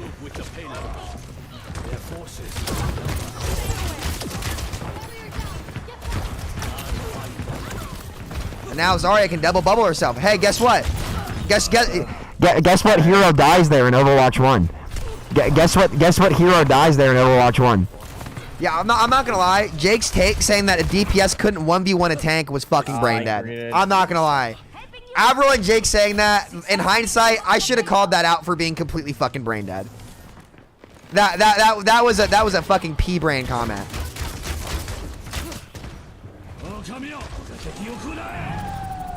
I'm on the payload. I dropped her off.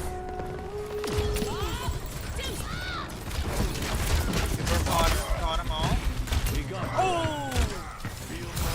Willpower burns within me. Oh, ready for him to bubble himself again? You did, but he interrupted you? Oh, classic. Hey, it's kickoff. We got it. Oh. I'm not gonna lie, I couldn't believe that. Like you could 1v1 a tank as almost any DPS in the game. Look at this. Hold on a second. Let me break down what tanks you could 1v1 or what heroes could 1v1 tanks. Ashe could, Bastion could, Cass could, Echo could, Genji a little bit more situational, Hanzo could, Junkrat, you got him without cooldowns, neutral. Mei could, Pharah a little bit of a niche pick, Reaper could, Soldier could, bro, come on. Like, Prepare for battle. yeah, I don't know. Select your hero. Like that, like in hindsight, I should have argued that more for sure. Chat, remind me to react to Frito's video after this set of games, okay?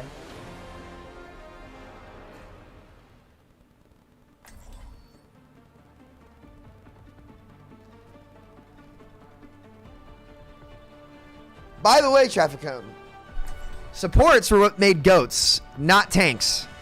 And you guys know what proves that? Because Sombra Goats was beating goats. When the goats meta shifted out of goats, 3 supports stayed, not 3 tanks. The support synergies were stronger. AoE healing synergizing was stronger. And I should have argued that, and I didn't. 5, 4, 3, 2, 1. Round 1. Capture the objective. Honor is all I have left.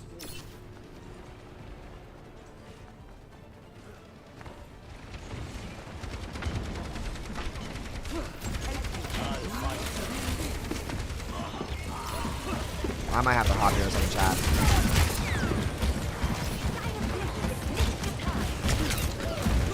When we get an anti like that, we need to speed, bro.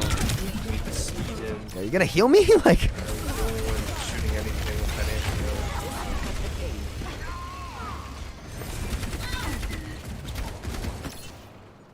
I will persevere.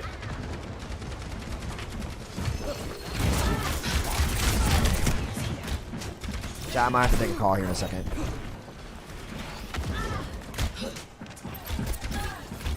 So I was worried about streaming full time and doing MINEPLEX. Enemy here. I'm walking back.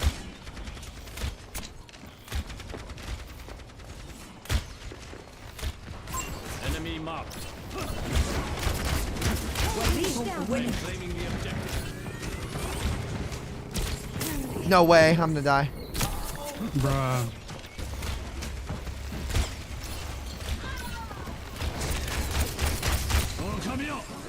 Please get off this one.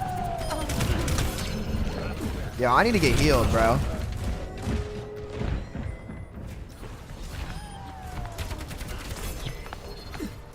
Okay, I don't have to stop shooting. We're good. He went Widow. Cannot give up yet.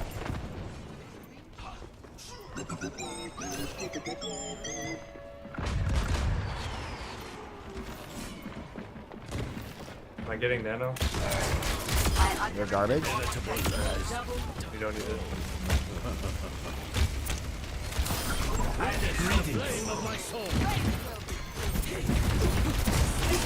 Nice. Claiming the objective. Less than 2k healing on your team. Jesus!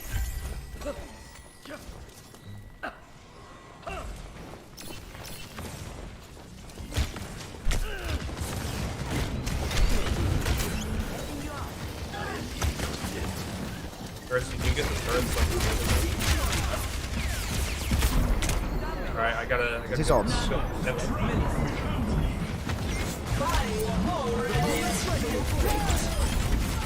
How did it take that much to win a fight when we had nano blade?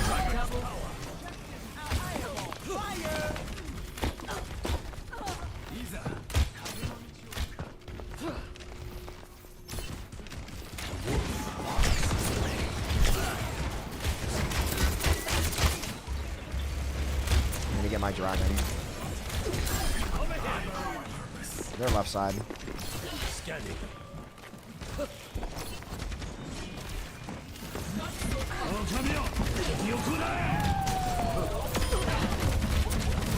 Dragon behind him a little bit.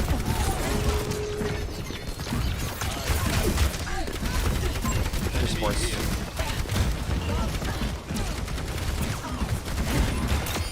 A testament to my skill. Key there is patience, chat.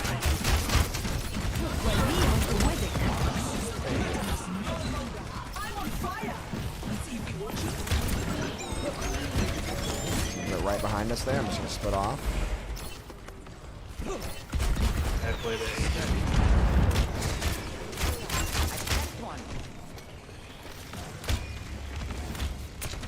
Helden sterben nicht. Yahi Baran Vastavikahe.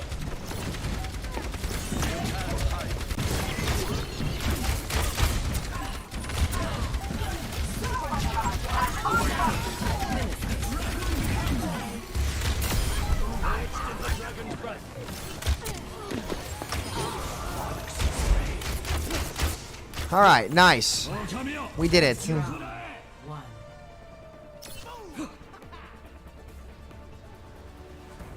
The scoreboard is not toxic. The scoreboard's good. The scoreboard is good. How's MINEPLEX doing? It's good. It's going well. We must all find a cause worth fighting for. Are you secretly controlled With opposition? each step, What? What is that? lightens. Like an op? Like a double agent? I'm not, dude, listen, I'm not opposition. I'm pro what's good. I don't know what rank Avril plays at. I don't know. I think we killed it in that debate, though. Scanning.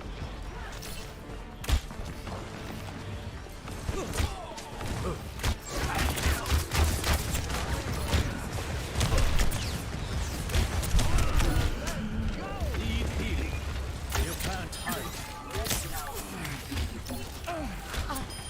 My Ana just not paying attention. What's happening?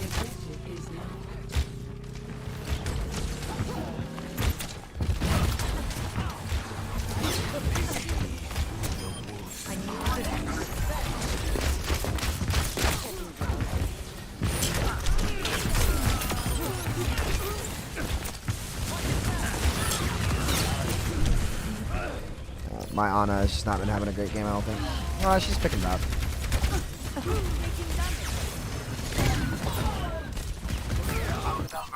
Exactly what a psyop would say, yeah.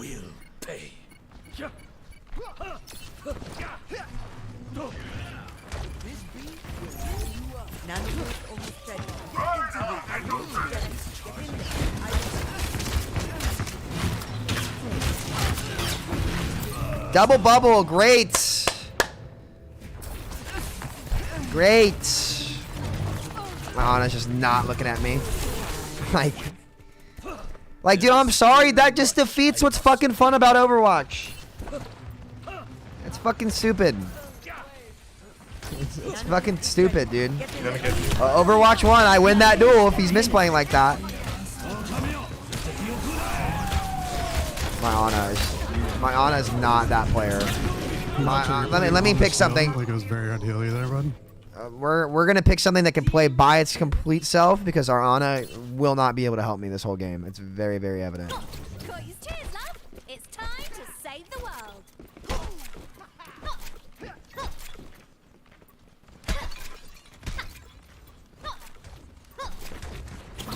Big prize. Or Torbs. Okay. Or Torb is coming back still. What? Oh, it was damage boosted. That's why. No, it wasn't. Oh, wow. Actually, wait, look at their comp. I'm going Cass. Someone needs to fill this saddle.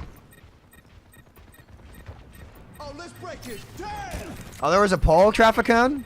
I mean, I think, I was reading the comments. Like, people are saying we won that debate. I think we did too.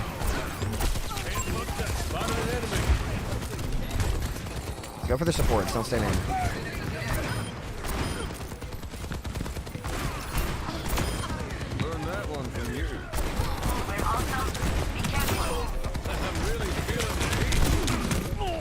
Alright, kill both sports, and you fucking glue eaters are dead. You guys are dog shit. Wipe my ass and play better than you. Holy cow.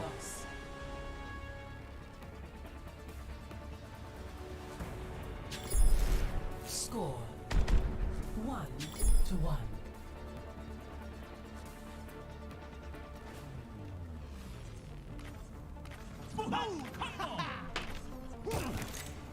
I still can't believe I get to work with a real cowboy.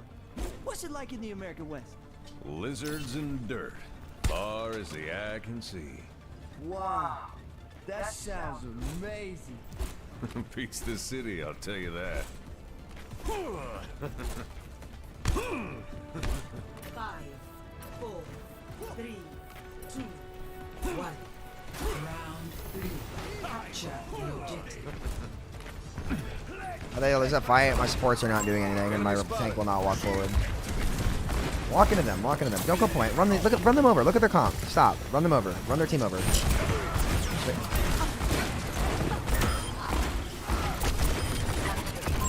Spotted an enemy. I need him back. I'm at the objective. Anyone else coming? There's one. You had it coming. Like, these kids play rush and just stand there. We're on rush. We run them over. We don't just sit there. You just have to chew these little masters out until they learn their lesson. Over here. It's funny. Much better. I'll never miss my mark. Spotted an enemy. They really don't know when to quit. Over here.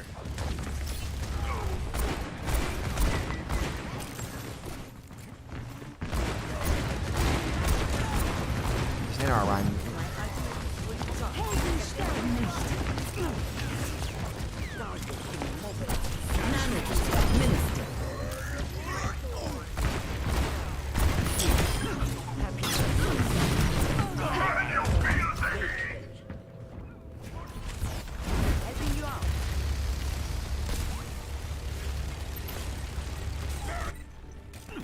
They still haven't seen my ace.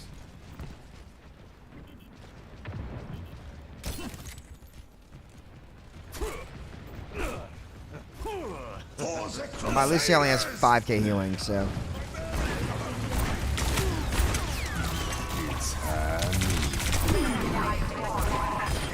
Please heal me. I need healing.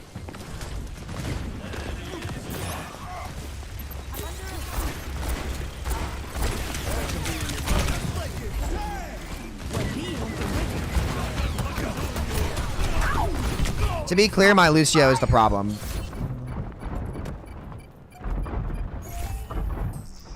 In case it's not very apparent, the Lucio is the problem. He has 5.5k healing in 10 minutes. He's, Dude, Ryan. Fucking no IQ, bro. Come on, Sebastian. I slept the target. Heading you up. Enemy here. Enemy spotted. Man, fire strikes at 1 HP. Can we group, please? We lost this fight.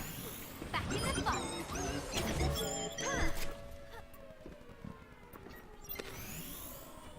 Yeah.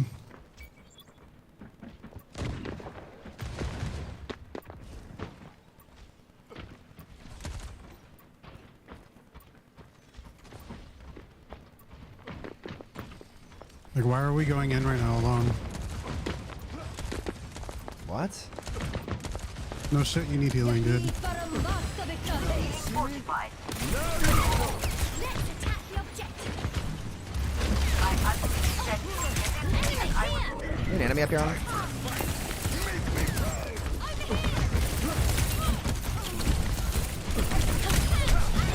No, this kid doesn't speak English. Sorry.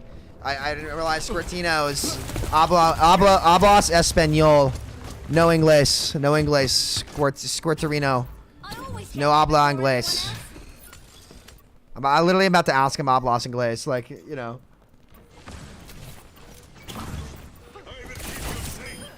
I will touch. He's by me, he's Lucio. He didn't nano me. Not even with you. Nano boost administered. Right, don't worry, I'll stop it.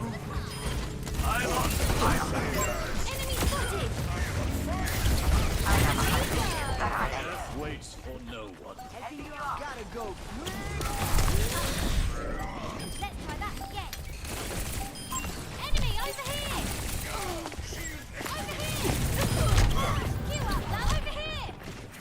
Least deserved win. Least deserved win. Alright. We're getting both. Alright, check. Should we react to Frito's video? Oh, shit. Should we react to Frito's video or keep queuing? By saying you're too toxic, just keeping it real when my team's throwing. Sorry. Not my fault, they're bad. Alright. Let's watch Frito's video, chat.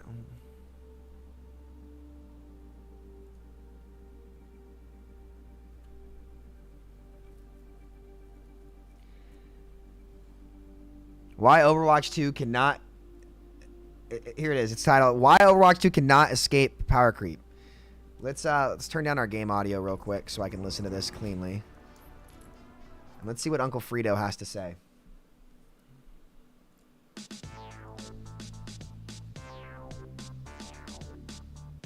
Season 6 was intended to usher in a new era of Overwatch 2, with the diversity of gameplay offerings and a brand new support hero. As it turns out, one of the most transformative things about Season 6 is that power creep has well and truly set into this game. Even faster than it did in Overwatch 1, but luckily not as destructive, I think. If you don't know what power creep is, it's the phenomenon in video games where Faster?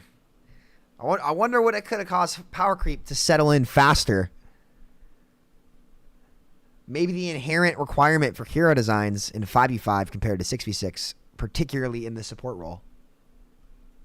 As developers add new content to a game, in order to make the new content relevant, they have to buff its power into existence in order for that new interesting playstyle to be relevant. In Season 6, we kind of got two of these at once because Lifeweaver was buffed into relevance and Alari was released very relevant. And despite Alari having a strong headshot component to her kit, the rest of it is about sustain, building up for a big ultimate. This has caused the game to slow down significantly. We're in what I would call a deployment or turret-based meta. Unironically, Bastion is one of the best DPS in the game. Between Torb's turret, Tree of Life, and Alari's healing pylon, I wonder what meta that reminds me of. Before you can actually start dealing damage, making this meta play lots similar to Double Shield, just without the shields. It's a lot of the same attritional poking down defenses from Overwatch 1. Well, how the heck did we get here? Well, I tried to warn against this when characters like Widowmaker, Tracer, or Sojourn were the best DPS in the game in seasons past. Tried to say that there's worse problems to have. Well, they gone and done it and just kept There's nothing worse than Bastion Widow repeatedly until he was easily the most value you can get on DPS in the entire game. They made him viable, all right, but I think he's viable for the wrong reasons and has an overwhelming outmoded potential to just catch people off guard, not dissimilar to like a Widowmaker line of sight. We were worried about Widowmaker headshots from miles away. Well, now, if you're not prepared to turn a corner and a Bastion sentry just pops out of nowhere, well, that can be the entire team fight done.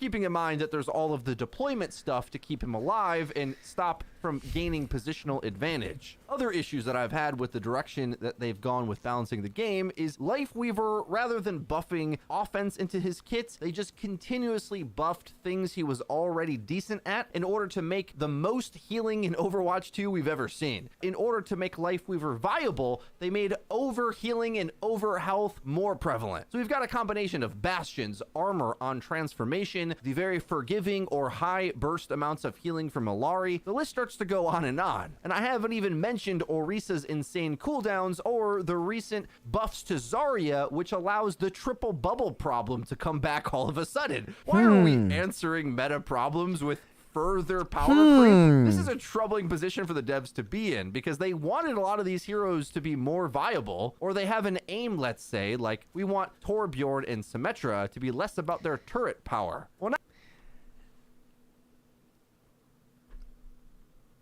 I wonder why that is. It's almost like in a 5v5 format, 5v5 is going to further emphasize the problems that were in Overwatch 1 if you take Overwatch 2 the exact same direction that you took Overwatch 1, which is why, London, thank you for the 5 gifted, we are only in Season 6, and it feels like we are at Season, whenever Brig came out, 11 or 12 of Overwatch 1. Because with one less player in the game, the power of those of that 6th player, in order to make the game function like traditional Overwatch, has transitioned from the off tank into half of it going to the support role, with Lifeweaver getting more healing, the overheal, the life grip, right? Alari with her turret and her damage output, right? Or the solo tank like Orisa, and now Zarya, who can now triple bubble people, right? In order to keep these heroes relevant and keep the original cast and heroes flowing smoother, in 5v5 compared to 6v6, the buffs that have to come out to these characters are slightly more than they would have been in 6v6, right? So I'm not saying that going to 6v6 solves this issue, right? It's an issue with how Blizzard's approached the game for a very, very long time. Or issue, a perspective and a philosophy that Blizzard has approached the game with for a very long time. But 5v5 is going to further emphasize those issues, and they're going to stick out like sore thumbs even more in this game than they did in Overwatch 1. So if you want that to go away, your anti-power creep, it is only going to get worse. It is only going to get worse. Now Torb is just a BAMF in terms of his weapon and has a defensive cooldown and plays in this deployment-based meta. His turret maybe not being the most important part, but adds a little because in 5v5, like every hero in the game is harder to kill. Don't fall for the bait. Don't fall for the double shield bait. Double shield was what should have been fixed, and that was a game break that they never actually sat down and fixed, right? In order for 5v5 to function, every hero is going to have to be buffed even more. Because you're buffing support health, you're buffing how much they heal, which is going to heal damage heroes more. It's going to heal tanks more, who are already tankier. The actual ability to secure a kill in Overwatch 2 compared to Overwatch 1, when Overwatch 1 was actually like being cared for and didn't have literally only 4 characters that needed to get changed completely, I think. BAP, Brig, Double Shield, right? You have an easier time killing all of those characters in Overwatch 1 than you would in Overwatch 2. Of extra random sustained And it's going to keep getting worse. Just for some parallels for you, let's think back to the way the game played at release. There was characters like Lucio that were being deemed the strongest support character in the game. Can you imagine that? No. That wasn't true. I said Kiri the moment I saw it. The moment I saw it. And every single content creator was like, but Sam, you just hate immos. You just hate immos. You have to time it. You have to time it. I'm like, guys, how do you look at this and not instantly know how strong it is? TP through walls, headshot, dual, DPS potential, wall climb, teleport, her ult, cleanse immo. Come on, like y'all, like start trusting the calls of the pros. It was not Lucio, it was Kiri. Had their eras as well. Then which I like Kiri, by the way. The thing that I kept trying to remind people is that a lot of that only really mattered for the top tier of gameplay, whereas most players can learn how to play Bastion or Torbjorn. They have very supportive style cooldown cycles, as opposed to very demanding skill shot requirements to get value out of their kits. While I personally enjoy winning with these characters, I don't think it's very fair to the integrity of the game when deployment turret style kit is dominating like it's almost never done before. I mean, I guess there was one Overwatch League playoff meta where Bastion was meta, but other than that, it's been a while since they forced some of these more niche playstyles into the forefront of the meta. There's a few more problems that this causes, knockoff implications for them buffing up the stats of everything. We'll get through that, and then I'll talk about the solutions I think they have and overall review of it, because luckily I still enjoy playing this meta despite all of this, which just goes to show you how much more fun 5v5 is than 6v6, and I'm looking at you, Group Up Podcast. I might make a separate video talking about that concept in total, but I think the fact that the game doesn't play absolutely horribly and just... All of these things happened in 6v6 except for the DLC heroes that they overcrept, and heroes were more killable and duelable in 6v6 than they were in 5v5. And that is objectively true. That is objectively true. That is objectively true. If you like it for the dual abilities and the duels, you had more chance against winning duels against more heroes in Overwatch 1 than you will in Overwatch 2. Just like dreadful and still has and the skill ceiling was higher. And agency is a benefit to 5v5 in general. But a few more problems. An issue I want to listen to what he said. Agency absolutely horribly and just like dreadful and still has some options. I might make a separate video talking about that concept in total, but I think the fact that the game doesn't play absolutely horribly and just like dreadful and still has some options and agency is a benefit to 5v5 in general. 6v6 was not dreadful. The only parts of 6v6 that were dreadful were Brig, Bap, Orisa, and Sigma. 4 DLC heroes that never got touched. People loved 6v6 aside from that. It had more options than 5v5 ever will. No matter how you balance 5v5, actual playstyles and ways to play heroes were completely removed from the game, specifically in the tank role, and they'll never come back, ever. No matter what you do balance-wise. No matter what you do, and guess what it's going to cause? Even more power creep, which is the entire subject of this video. So, you tell me. But a few more problems. An issue I don't think the devs necessarily saw coming is that when you buff up support power to the level we've gained, Tank's life is more dependent on support gameplay than ever before. At least in Overwatch 2. It plays like Overwatch 1, actually. We quickly find ourselves in these metas where you just have to pick the tanks that are immune to death from the support disable kit. Because if you dare pick a tank that isn't, you'll blow up and it'll... It's almost like that was the same kind of issue in Overwatch 1 that caused double shield. And we're in 5v5 with the same exact problem, but it's getting worse. And in order to try to fix that problem, we removed like almost a significant amount of the tank's playstyles from the game entirely. So you're in the exact same, you're approaching the same problem faster in 5v5, but you removed a ton of playstyles from the game that people loved for no reason, And supports are going to have to get buffed even more, and the gap between the original cast and the DLC heroes is going to be even greater. You have the exact same problem that you had in Overwatch 1, except it's going to become even greater of an issue as time goes on, and it just proves that 5v5 was a band-aid fix that was the wrong one. It's the exact same problem with less options and less stuff to do for players. It's not better. Will be too hard to execute. It's not It's even a worth the 5v5 time. issue. Blizzard did recognize that support has gotten insane, but rather than deal with the issue I just said, they dealt with the support's own self-sustainability, which doesn't really help tank feel more playable, other than the fact that you will be able to pressure supports more. The support passive got a massive nerf, where it used to only take 1.5 seconds for your self-regen to kick in. It now takes 2 full seconds. Don't worry, chat. The reason why I think that's we'll so convert significant Frito. is that in a lot of cases, you don't have a passive. He doesn't realize he's Actually, arguing your against deployables 5v5. and big stats and Not yet. offense He to will one defend day. yourself now. When he But realizes stepping it's not out of fixable. position means that trying to get back in cover, well, the delay time that you have to fully remain out of any damage, one little diva tick of damage from medium range can stop you from self-regenning. So going aggressive as a tank into the support backline is more viable, thankfully, on the most recent No, it's not. balance update. But overall, It doesn't matter. Tank battle when you're You still can't go for backlines on half these DLC heroes because they just have mobility abilities now to get away from anything, because that's how supports are designed in 5v5. Changing the support passive doesn't change that. Most of these heroes won't be killable. They all have get out of jail free cards. They all have invulnerabilities that, guess what? They can stack and synergize just like tanks used to synergize, and apparently that was too OP in Overwatch 1. You've created the exact same problem, but in Overwatch 2 for support. It doesn't solve anything.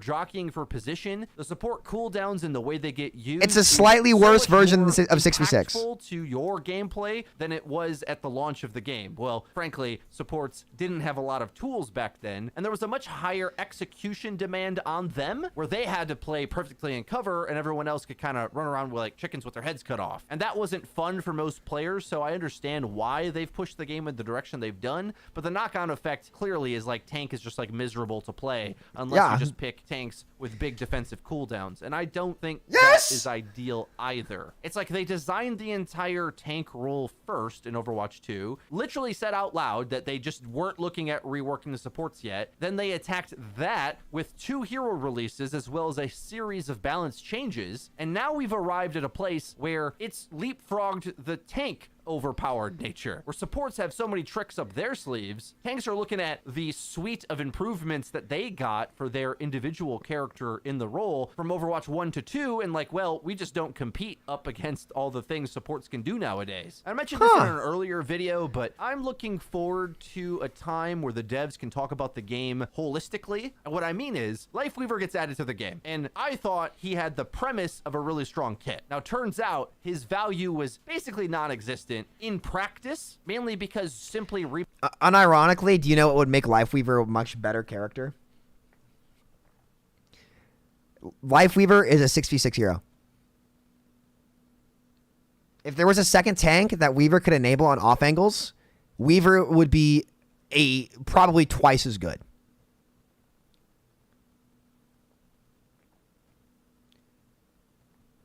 Weaver's tools and mobility would be so helpful for like a tank taking an off angle, like a Zarya or a Diva or a Sigma angling, right? Like something like that. In 5v5, what that character can do with that mobility is so much more limited because the tank is just one-dimensional, right? So like, yeah, he's good now. Like they buffed him. They had to buff him so much to make him viable. But that is my point. That is what's going to have to continue to happen to characters in 5v5. Right? No matter what you do, no matter how you either balance it to the point where it's game breaking, right? And it's just oppressive and obnoxious to get it played, or it's bad. And I'm telling you guys right now, 2 years from now, when we look back and say, damn, like that kind of did happen. Maybe we should have listened out, understood what Samito was saying.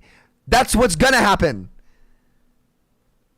It's just what's going to happen. There's no, like, that's literally how the game is going to function from here on out. And you can tell 6th season into the game, that's just how things are going to work, right? Repositioning wasn't good enough, so they overbuffed his stats. Well, now we actually have both, where he's a very competent healer. The main thing he does is really good, but he also can save teammates in a way that sort of breaks the game, which I suppose is an extension off their design philosophy, because Kiriko, being the offensive version of that, also kind of broke the game. And what I mean by breaking the game is, like, early on in Overwatch 2, it felt really fun, where there was a big trade-off if you threw your Ana nade aggressively, where maybe you get all of the eliminations from that decision, but you were most definitely going to get traded out for doing that. Now we're in this weird place where whether you're Ana or Bastion or 4-second matrix in front of him, huh? A lot he can do to kill him. Their cooldowns, and once those cooldowns are down, they're like half a character. Well, there's ways to keep them up that just didn't exist at the start of the game. Alari's 120 heal per second on her beam, as well as the forgiving healing pylon, which can be placed safely and really sustain. There's ways to just smooth out those rough edges that sort of sped the game up, because if there was that little micro mistake that you could recognize as specifically like a Genji or a mobility type character, you knew they didn't have their tool, you could just rush them down. And there was a constant motion to the gameplay, where now, even if you're a little bit haphazard with your cooldowns, someone else on your team is likely to have the cooldown kit to protect you. And oddly enough, the more they've balanced the game, the worse this has gotten, because there's not really like major weak links in the roster besides maybe a Roadhog. So that means like the enemy has a lot of tools to counteract this sort of like perfect team comp, which was an issue that I brought up as a major problem I had. Does Frito not realize he's actually arguing against 5v5 right now?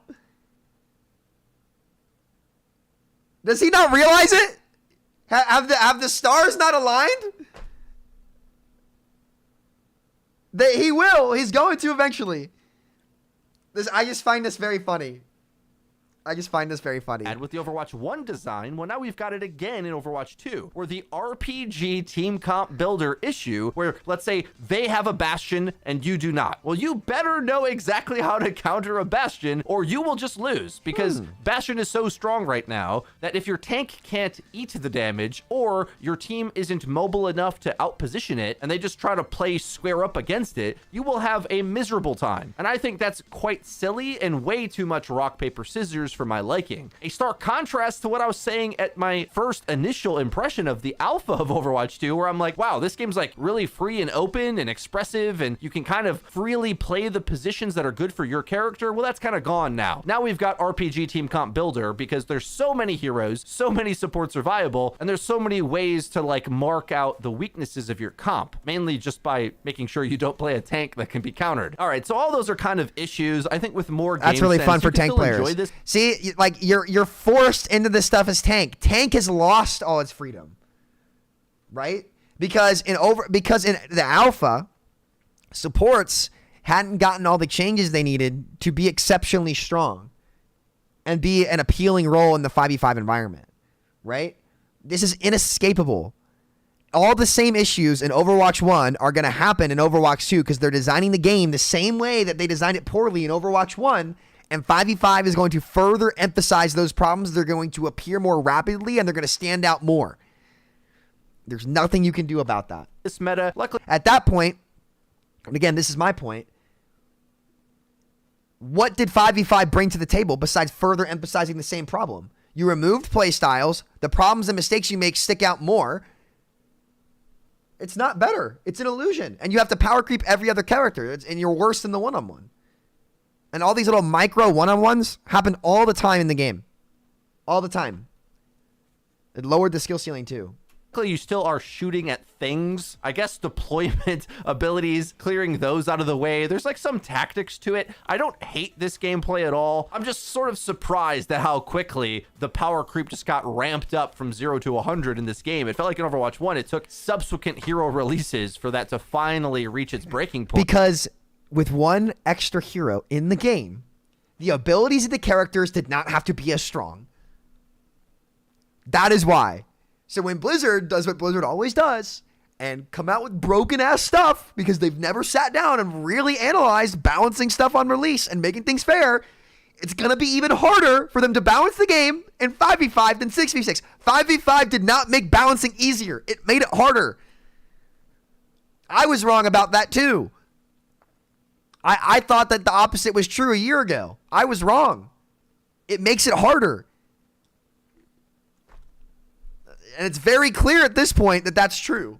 Now let's talk about what Blizzard can do from here. There is 2 paths to the power creep road. And if you follow the channel a lot in Overwatch 1, you know that we've argued both sides at some point, because while at first what I wanted them to do was power down the game to hopefully reach a reasonable equilibrium where it felt like basic shooter kit mattered as opposed to shields and deployment and infinite life like Batiste Lamp and things like that, I had hoped that we'd overcome that. But then eventually over time, they just made the game more and more chaotic. And I was like, well, you know, it's not so bad that it plays like this. Just lean into the power creep. Make more things have wacky interactions and make the game more complicated. I think those are the 2 routes they could go. The biggest standout to me that I think breaks a lot of the logic of the game right now is Bastion, because the buffs they gave him to his recon reload, how effective his tac nade is, how much extra armor he gets when transforming, he just doesn't really have a weakness other than having a big hitbox. And because there's so many abilities to save or pump extra healing or over health into a character, well, Bastion can survive and he'll just out attrition in the attrition based double shield deployment meta. But if you knock that out, what raises to the top then? It gets a little scary because we still have all this annoying kit to clear through, right? I kind of don't even know what they do beyond that point. Do they just drop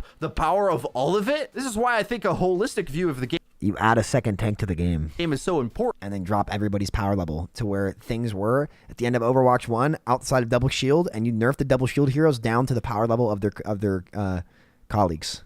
Because you'll get these centerpiece that characters is what you do. Interact with so much. That is how you maintain the abilities of Overwatch. You keep the game interesting, but also keep the shooter aspect and element of the game. That is what you do. Of it and mark out other things, because we've seen it before in Overwatch 1 where, let's say, like, they nerf Bastion like I just said, but don't nerf anything else. Well, then the overhealing will dominate even more. We'll probably move to the next characters that do the most relevant high amount of damage potential. Whether it's burst or sustain, I'm not so sure, but it might just be that the damage roll gets weaker and supports are just more important. I think a general rule of thumb is to try to scale things down so that basic tank attacks like Winston or Reinhardt can make space and feel like they can secure an elimination. Because if they can't, and there's characters that too easily just out heal or insta delete them from either the support or damage category, I think something's gone a bit wrong. Because it's that very principle that forces those same tank players to play Orisa, a character that has somehow both a high amount of damage potential, but also some of the best sustain in the game. She has to have it. Because if you're going to be a competitive tank in Overwatch 2, you have to be able to do all that. It's unsolvable. That's what I'm saying. He agrees. He just doesn't know it yet. He hasn't realized. He lacks the critical information. I'm telling you, give it 2 more seasons.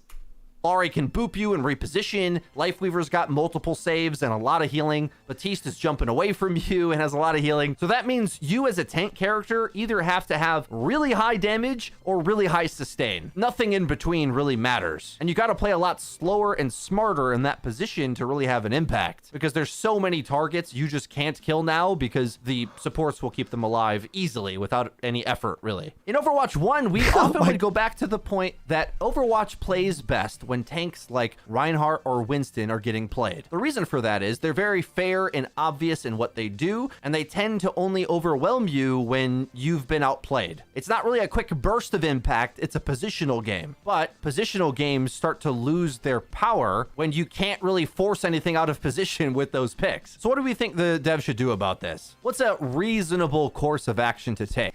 Overwatch lost a lot of its positional game because the second tank was taken out, by the way. A lot of this stuff is being caused. By the way, this is double shield levels of fight duration. The positional game doesn't matter as much because the tanks are forced to play in a one-dimensional way no matter what they do. It is what it is there.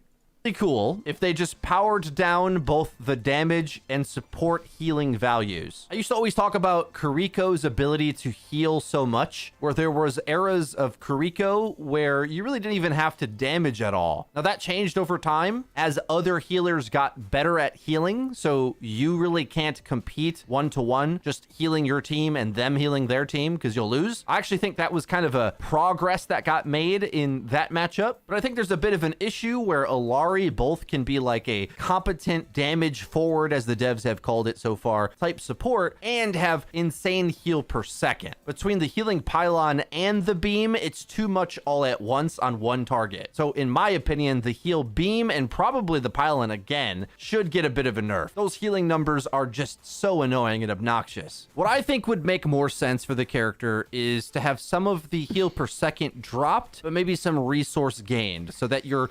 Guess what happens? Guess what happens when you nerf Illari's heal? Another support that has to have high healing output to be viable to keep its solo tank alive is just going to get buffed to its place, and you're just going to have the same problem. Heal over an entire match can be the same, but the whole like burst all the health up really quick, get your tank up to full, this is then what the game will always be. Damaging is too nuts for me, while also having the healing pylon up. It's so much multitasking. It reminds of BAP from back in the day in Double Shield, but somehow more effective. 120 heals per second is just too fast. It's like Illari's beam feels like an Ana, and you have these healing numbers on tank heroes that have like way better self-sustain abilities to compensate for the lack of another tank. That's why these fights last so long, guys. In 5v5, you are forced to design the game more in this direction for diversity compared to 6v6, where you didn't have to do it as much. But they just made the mistake of doing it. In 6v6 Rollock, it was a one-time mistake that was pretty fixable with some very simple balance changes. In 5v5, it's the way the game must be designed for the roles to really be playable. You can't solve it. Shot combo. It should be more expensive to give that much healing to something in a short amount of time. The reason is, well, you as Winston deal 55 damage a second. So good luck actually damaging anything when it can get healed for 120 from her primary heal. And the more that you do it, the more certain characters get left behind permanently. We're not talking about the combo, and yes, you can outlast it and all that, but it's just lame. I don't like it, especially considering how crazy armor health can get in the game. This is part of the reason why Orisa feels so oppressive, because it's like she has her small little windows where you can burst her, but if you can burst her back up into armor health, well, now she's got this crazy sustain just on her face, and then her cooldowns will eventually come back, and you got this oppressive he gets cycle. It. He understands what's happening. He just hasn't put his finger on why it has to be that way. It's a holistic problem now. That I'm telling you, he's going to come around. That has a resource-based burst heal as opposed to a cooldown one like Moira Rito or will Ana. come around, Moira chat. He's going to recognize it choose eventually. Whether to heal with orb or nade or deal damage. There's a lot of decision on where that goes. Whereas healing as Illari is just a little bit of downtime between her ability to do damage. And it's not much. It's more of an APM check than anything. And for higher tier players, well, they easily juggle those skills. And I don't know. I just think like when Kiriko came out, people were up in arms with what she could do, and Illari stops the game from moving. And at least Kiri helped the game move. And in general, I think shooter games are more fun when they're less turrety and more movement and reposition based. But I guess that's my own personal bias. I know people went crazy about Suzu being so good of an ability, and it was, and it still is. But I just think cleansing disables is immediate impact. It feels good to me in a lot of cases for Suzu to be a part of Kiri's kit, and her stat lines just seem kind of balanced out, as opposed to Illari, where Overwatch one that D.Va's out of mech. On an Illari, she outbursts away. You try to that one clip, he almost missed it. She would have survived. Fight her team, and she should just pump so much stats into them. It's like if Moira was a stronger character, right? It's like all the things I don't like about Moira with the overwhelming healing stats put into a character that's got a skill shot as well. And I don't hate Illari as a character. It's just like, how many extremely good healers do we need? You've already got all of them. They have to be competitive. Because if they can't burst up their solo tank, the game falls apart. They all have to be like that going forward. And any hero support that's not like that won't get picked, i.e. Lifeweaver. i.e. Lifeweaver on launch, which has cool abilities that could work in the game in like a 6v6 environment when those angles and things matter, but until you buff its healing up to the point where it can do that, it won't get picked. You're right.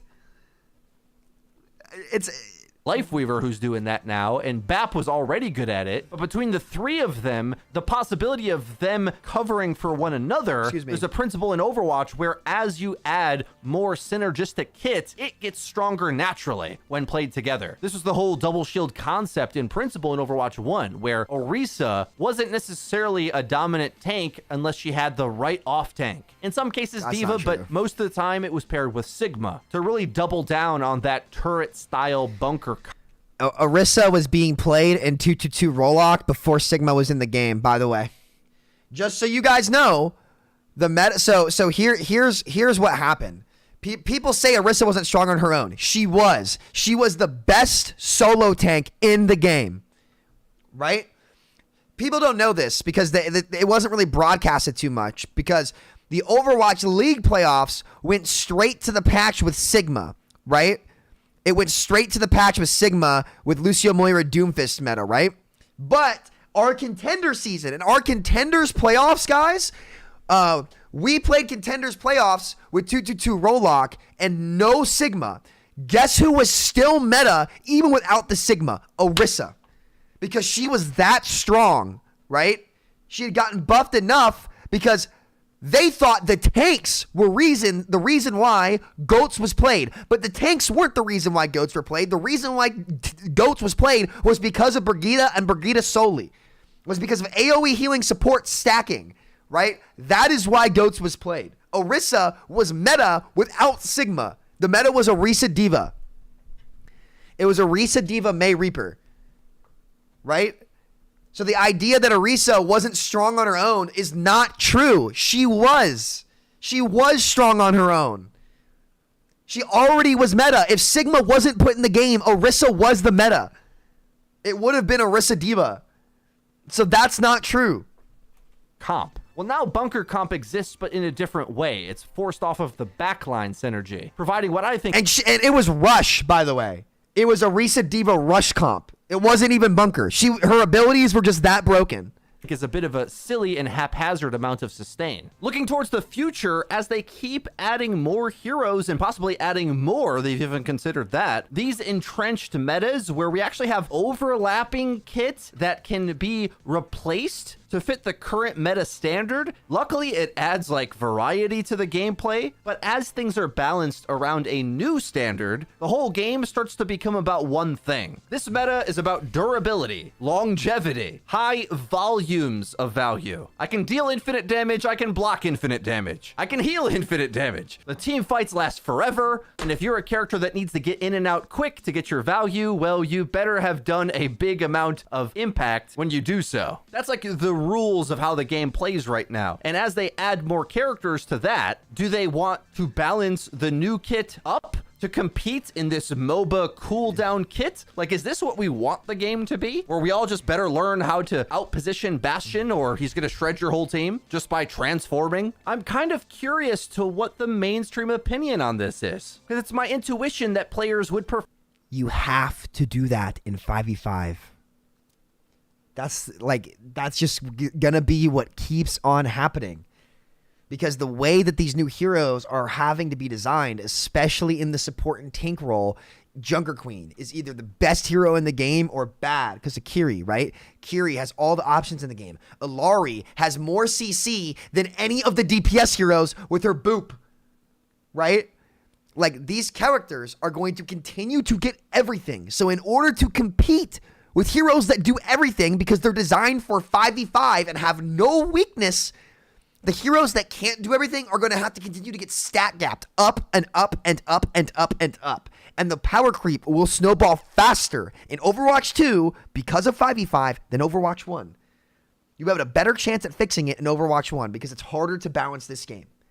Prefer to be playing characters like Genji, Cassidy, Ashe, Widow, Sojourn, Tracer, Winston, and not go up against tanks that just have 10 extra lives, or supports that are designed to be very forgiving. I was a fan of the support role even when it was considered weak. And there's a whole nother angle to this that we don't really expect our community to ever learn the game. We just balance the game around what we hope should perform. And this is why it's worse for the community, right?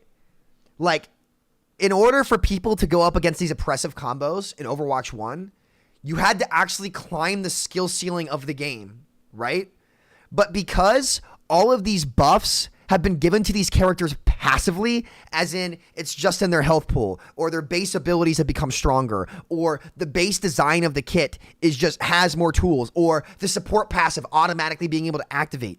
Your average player has to go up against more oppressive things in this game, and the power creep directly affects them more now than it did before.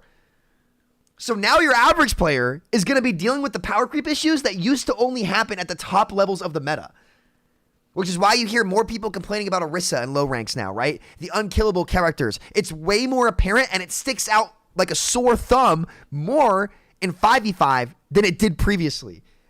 These are all 5v5 issues that are going to be more and more apparent, that are harder to fix. So Frito's arguing the right things, but they haven't traced it back to its origin and its cause. And it's gonna happen eventually. Form differently. And that's yet another big because this is just how Blizzard designs heroes, right? They've always designed heroes. Like, the new stuff has to be new, engaging, and better to make people want to play it, right? That's what they always do. But new, engaging, and better in 5v5 has a wider margin and a wider gap than it did in 6v6, further emphasizing that problem.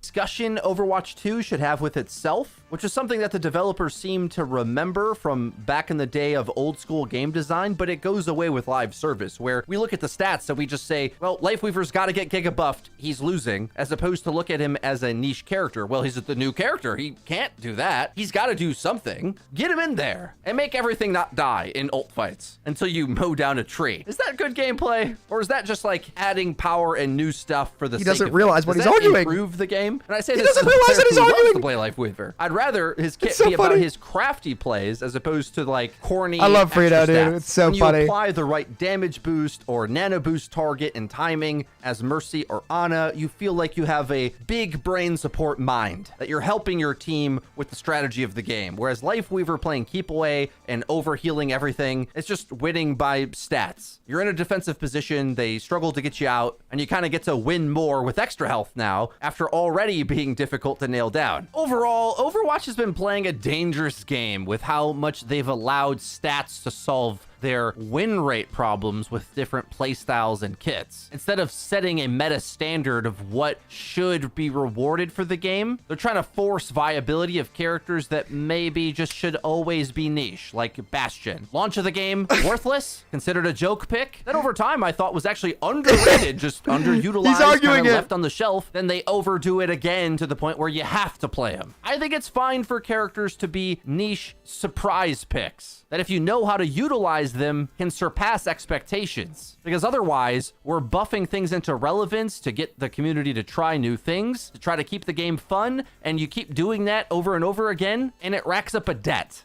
to the power creep god. And before you know it, we're 6 seasons in and we're shooting at turrets all of a sudden. Power creep is here and I have no idea how they're getting it out. Let me know your thoughts on everything we talked about in today's video in the comment section down below. If you enjoyed this video, please be sure to leave it a like, and don't forget to click subscribe and the bell icon to actually get notified when our videos come out. That's been it for me. I've been Frito for your Overwatch. I'll see you guys next time. So, it is really funny how on the money Frito is on all this. He just doesn't realize that it's a byproduct of 5v5, and that's why it's happened so much faster in this game than it did previously. Right? Like, it's funny to me. A lot of the things he talked about were right. And I think that they are a byproduct of 5v5. You're going to continue to see it happen, and it's harder to escape it in this game. Because here's the problem. Say you want those characters to be niche picks that are only good every once in a while, right? This game is just going to have a harder time of doing that. And that's just the reality of it. Because the heroes all around, like the niche DPS picks like Bastion, are going to be buffed to be so strong, i.e. the supports and tanks in this game, to compete and soak up that damage that Bastion could do, that he's either going to be good or worthless, right? And that gap and that Goldilocks zone that I like to talk about so much, to where he could get picked, is just going to get smaller and smaller unless you buff his stats. That's the problem. The only way to make these heroes more competitive in this new format is to quite literally just buff their stats to that point. because the supports and tanks that are going to continue to be designed are going to have to continue that snowball even more so in this game than they did previously in order to be competitive picks, especially in that tank role, right? So, you know, I found it really funny because Frito told me he was going to post this video, and he was very curious our thoughts on it. I think he's completely right about a lot of these issues. He just hasn't realized that 5v5 is what's emphasizing them so much, and there's no way to fix it and keep new heroes competitive and healthy. It's just harder to do. It's just way, way harder to do in this format than the previous format. So if you're counting on the devs to be able to do it right, to be frank, a dev team that struggled with this immensely in Overwatch 1, they now are having to do it in a harder format. And not only are they having to do that for new characters, but there's like at least a third of the original cast that they still have not transitioned into the new game. So their workload is more than ever before, and it's a higher degree of difficulty to actually pull it off. They aren't capable of this, right? And it's not because they aren't necessarily smart with the new team that they have. I can't really comment on that, but because they've made it harder on themselves because of the format. And you can't balance your way out of that. There's no possible way to balance yourself out of that because this is what the format forces, right? So it's a really interesting point, and Frito's great at identifying the issues, but like he said, he doesn't know the cause. He doesn't know the fix. That's because people haven't realized that it's because of 5v5. And eventually they're gonna realize it because there's no way to get out of it. And it'll be season 10 and it'll be like, damn, like we haven't gotten out of this yet. You can't. And while the game does feel better than Double Shield now, yes, it doesn't feel better than original 6v6 with how the time to kill, how characters were killable, the different flow of cooldowns, the diversity of play, right? There were a ton of different things that you could do and only a couple characters that really needed to get changed in Overwatch 1 that would diminish this problem, right? It's easier to make supports not as OP when there's a second tank to help take the space for them, when they don't have to worry about that role in the game, when they're not having to constantly pump resources into one tank, because if you aren't constantly pumping enormous resources into one tank, they just explode because the damage numbers weren't really reduced going into this game. And the maps weren't changed so that there aren't several poke angles on one tank at once that would just get them killed when there was a second tank to help cover them on half these maps, right? That's the reality of it. It can't change. So this is the cycle of 5v5. This is what 5v5 has caused, right? We're a year into the game, and I see the issues plain as day. So does Frito. The difference is I know what's caused them. And you can't change that. It will forever be a worse version of Overwatch 1 because of this cycle that you forced yourself into with 5v5. And that's why Jeff Kaplan and the team back in the day said that they found the sweet spot for the game was 6v6. That's because it was the sweet spot for the game. Wouldn't that mean stuns would have to come back and we go back to 6v6? No, you can still reduce CC. You can still have reduced CC. The problem with 6v6 wasn't the stuns. It was the heroes that had all these other insane utility abilities on top of the stun. Brigitte. Brig was the biggest problem in Overwatch 1. And they never fixed her. Ever. They never, ever, ever fixed her. Right? BAP came next. Double shield after that. And by the way, don't let anybody tell you that GOATS was caused by the tanks. That is not true. The only time out of the maybe 3 or 4 times that quad tank happened one time, that was because D.Va got overbuffed in season 3 and had an insane health pool, and Hog was still broken, right? Post that in season 3, the only time quad tank or triple tank became meta were because AoE supports got too good and they never have been able to design supports properly. Quad tank Moira, busted because Moira was busted, right? GOATS only happened because of Brig. And actually, when they first put Brig in the game, it wasn't GOATS meta. Do you know what they did that cemented the meta to be GOATS? They buffed every single support ult in the game. Every single support ult. They buffed Cole, they buffed Beat, they buffed Nano. Why? No one will ever know. Maybe they wanted more people to play supports, right? Because the only thing that stopped GOATs from being played was the nuclear deterrent. In that if you play all these tank comps, the DPS heroes are going to build their ults so fast on you that you'll just get ult wiped, and it's not an efficient way to play the game. But when you buff the support ults to be better than the DPS ults, that nuclear deterrent goes away. And now you have Brig just creating this massive meta with all the support ult buffs that happen, so you lose the nuclear deterrent, and it forces the game into that style. But in the GOATS meta, and I should have brought this up in the Group Up podcast when Avril and Jake were saying the tank combos were OP, and again, everyone points to GOATS and saying, well, stacking the tank combos were OP. No, they weren't. Not until healing got addressed, not until healing got overtuned. Because if you look at what happened in the GOATS meta, there was a variation of GOATS comp that came out where a certain role got swapped out, and it was still the meta. And I'm surprised Jake didn't mention this actually, because it was his team that did it. The meta that started beating GOATs for the first time was Sombra GOATs, where you dropped one of your tanks for a Sombra and kept triple support. Triple support was always the most busted thing, not the tank. So going to double shield, where Frito mentions that Orisa was like broken with other tank synergies, she was broken with a ton of tanks. If Sigma wasn't added, she was meta with Diva. Fortify was that broken of an ability. She was just overkitted, right? And she kept getting buffed because she wasn't the tank played in GOATs. Because they never addressed the CC. All of this comes back down to the supports, right? So the idea to go to 5v5 because of double shield or any of these things and tank synergies being too OP is wrong. Because guess what happens if you play double shield with Merciana instead of Bat Brig? You play dive into it and you beat it.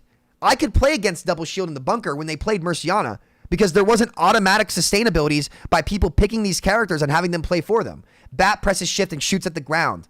150 HP. Brig presses one button from 30 meters away or flails one target. The entire map is getting healed at once. And she can bash and stun you at the same time. Bap and Brig were overtuned. And Orisa was a little bit overpowered as well. But those are all solved by nerfs and then the power creep can stop. But now, because you remove that tank, every single hero has to be buffed up to that level in the tank and support category to mitigate that. And it's going to create this cycle of power creep that Frito mentioned that is not solvable in this format. Bro, do you have reason to cry at 60? What makes you think going back will fix it? It doesn't fix it. It mitigates the problem. That's not the argument. The argument is not that 6v6 is perfect and great. The argument is that 5v5 emphasizes these problems even more than 6v6 and removes diversity in the process and the ability to actually duel certain characters, which is what Frito was saying. The argument is not that it's perfect. The argument is that 5v5 does it worse than 6v6 did. That's the entire argument. You can't fix these things entirely, but you have to look at which one is better, right? And 5v5 is what's causing these problems to stick out earlier than they did in Overwatch 1. Square peg, round hole. Exactly. The new reason the game breaks is the same as it break before. The new heroes break it. Yes, they do. Except they break it more in 5v5 than they do in 6v6. That is the argument. That is what we're saying, Vivek. It's very, very simple. It's not complicated. No one here is saying that it's solved completely. But it's easier to do in 6v6 than it is in 5v5. And it opens up more options for players in 6v6 than it does in 5v5. And the values for characters don't have to be as strong in 6v6 as they do in 5v5. So it's more about how you play with a higher skill ceiling. And now, because all of those values are on the characters by default, the lower SR players are going to notice it more in ranks where they weren't affected nearly as much previously. And there's nothing that you can do about it because of the format. And that's how heroes have to function at their base level in the format. That is the argument. So, very interesting video from Frito. I think he's starting to grasp the problem. He grasps the problems that are caused by this. He just hasn't figured out that the root of it is 5v5 yet. But he will. Everybody will. I'm confident in this, guys. Everybody will. It's just going to take some time. So yeah, good video from Frito. Pretty on the money. Interesting concepts. There we go.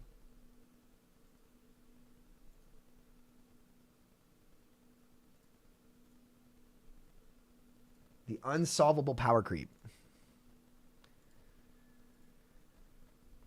Frito's right. It's not solvable. All right, guys. We're going to end there. Let's get one to end on.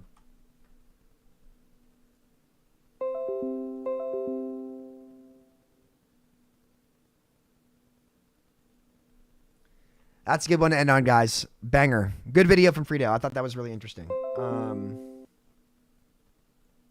Get one drive out of here, dog. I'm just saying, game breaking because of new heroes seems kind of existential. If they release new heroes in the 66 ball, they would tune it so that it would break the game. Yes, Vivek, you're not understanding, buddy. You're not understanding, right? That hero would be less game breaking in Overwatch 1 than it would be in Overwatch 2. Because it doesn't have to be as OP in Overwatch 1 compared to Overwatch 2 because of 5v5. You're not understanding, you're not listening to the argument, or you're not grasping what I'm saying. Because the default numbers to make these heroes function in 5v5 have to be higher than in 6v6 to make up for the lack of a tank. You're not understanding. Right? There'd be more opportunity for counterplay and an actual forced execution from the player in 6v6 than in 5v5. Jesus Christ, OneDrive. Shut the fuck up. Sorry, it's pissing me off. Get this shit out of here. I'm about to uninstall it.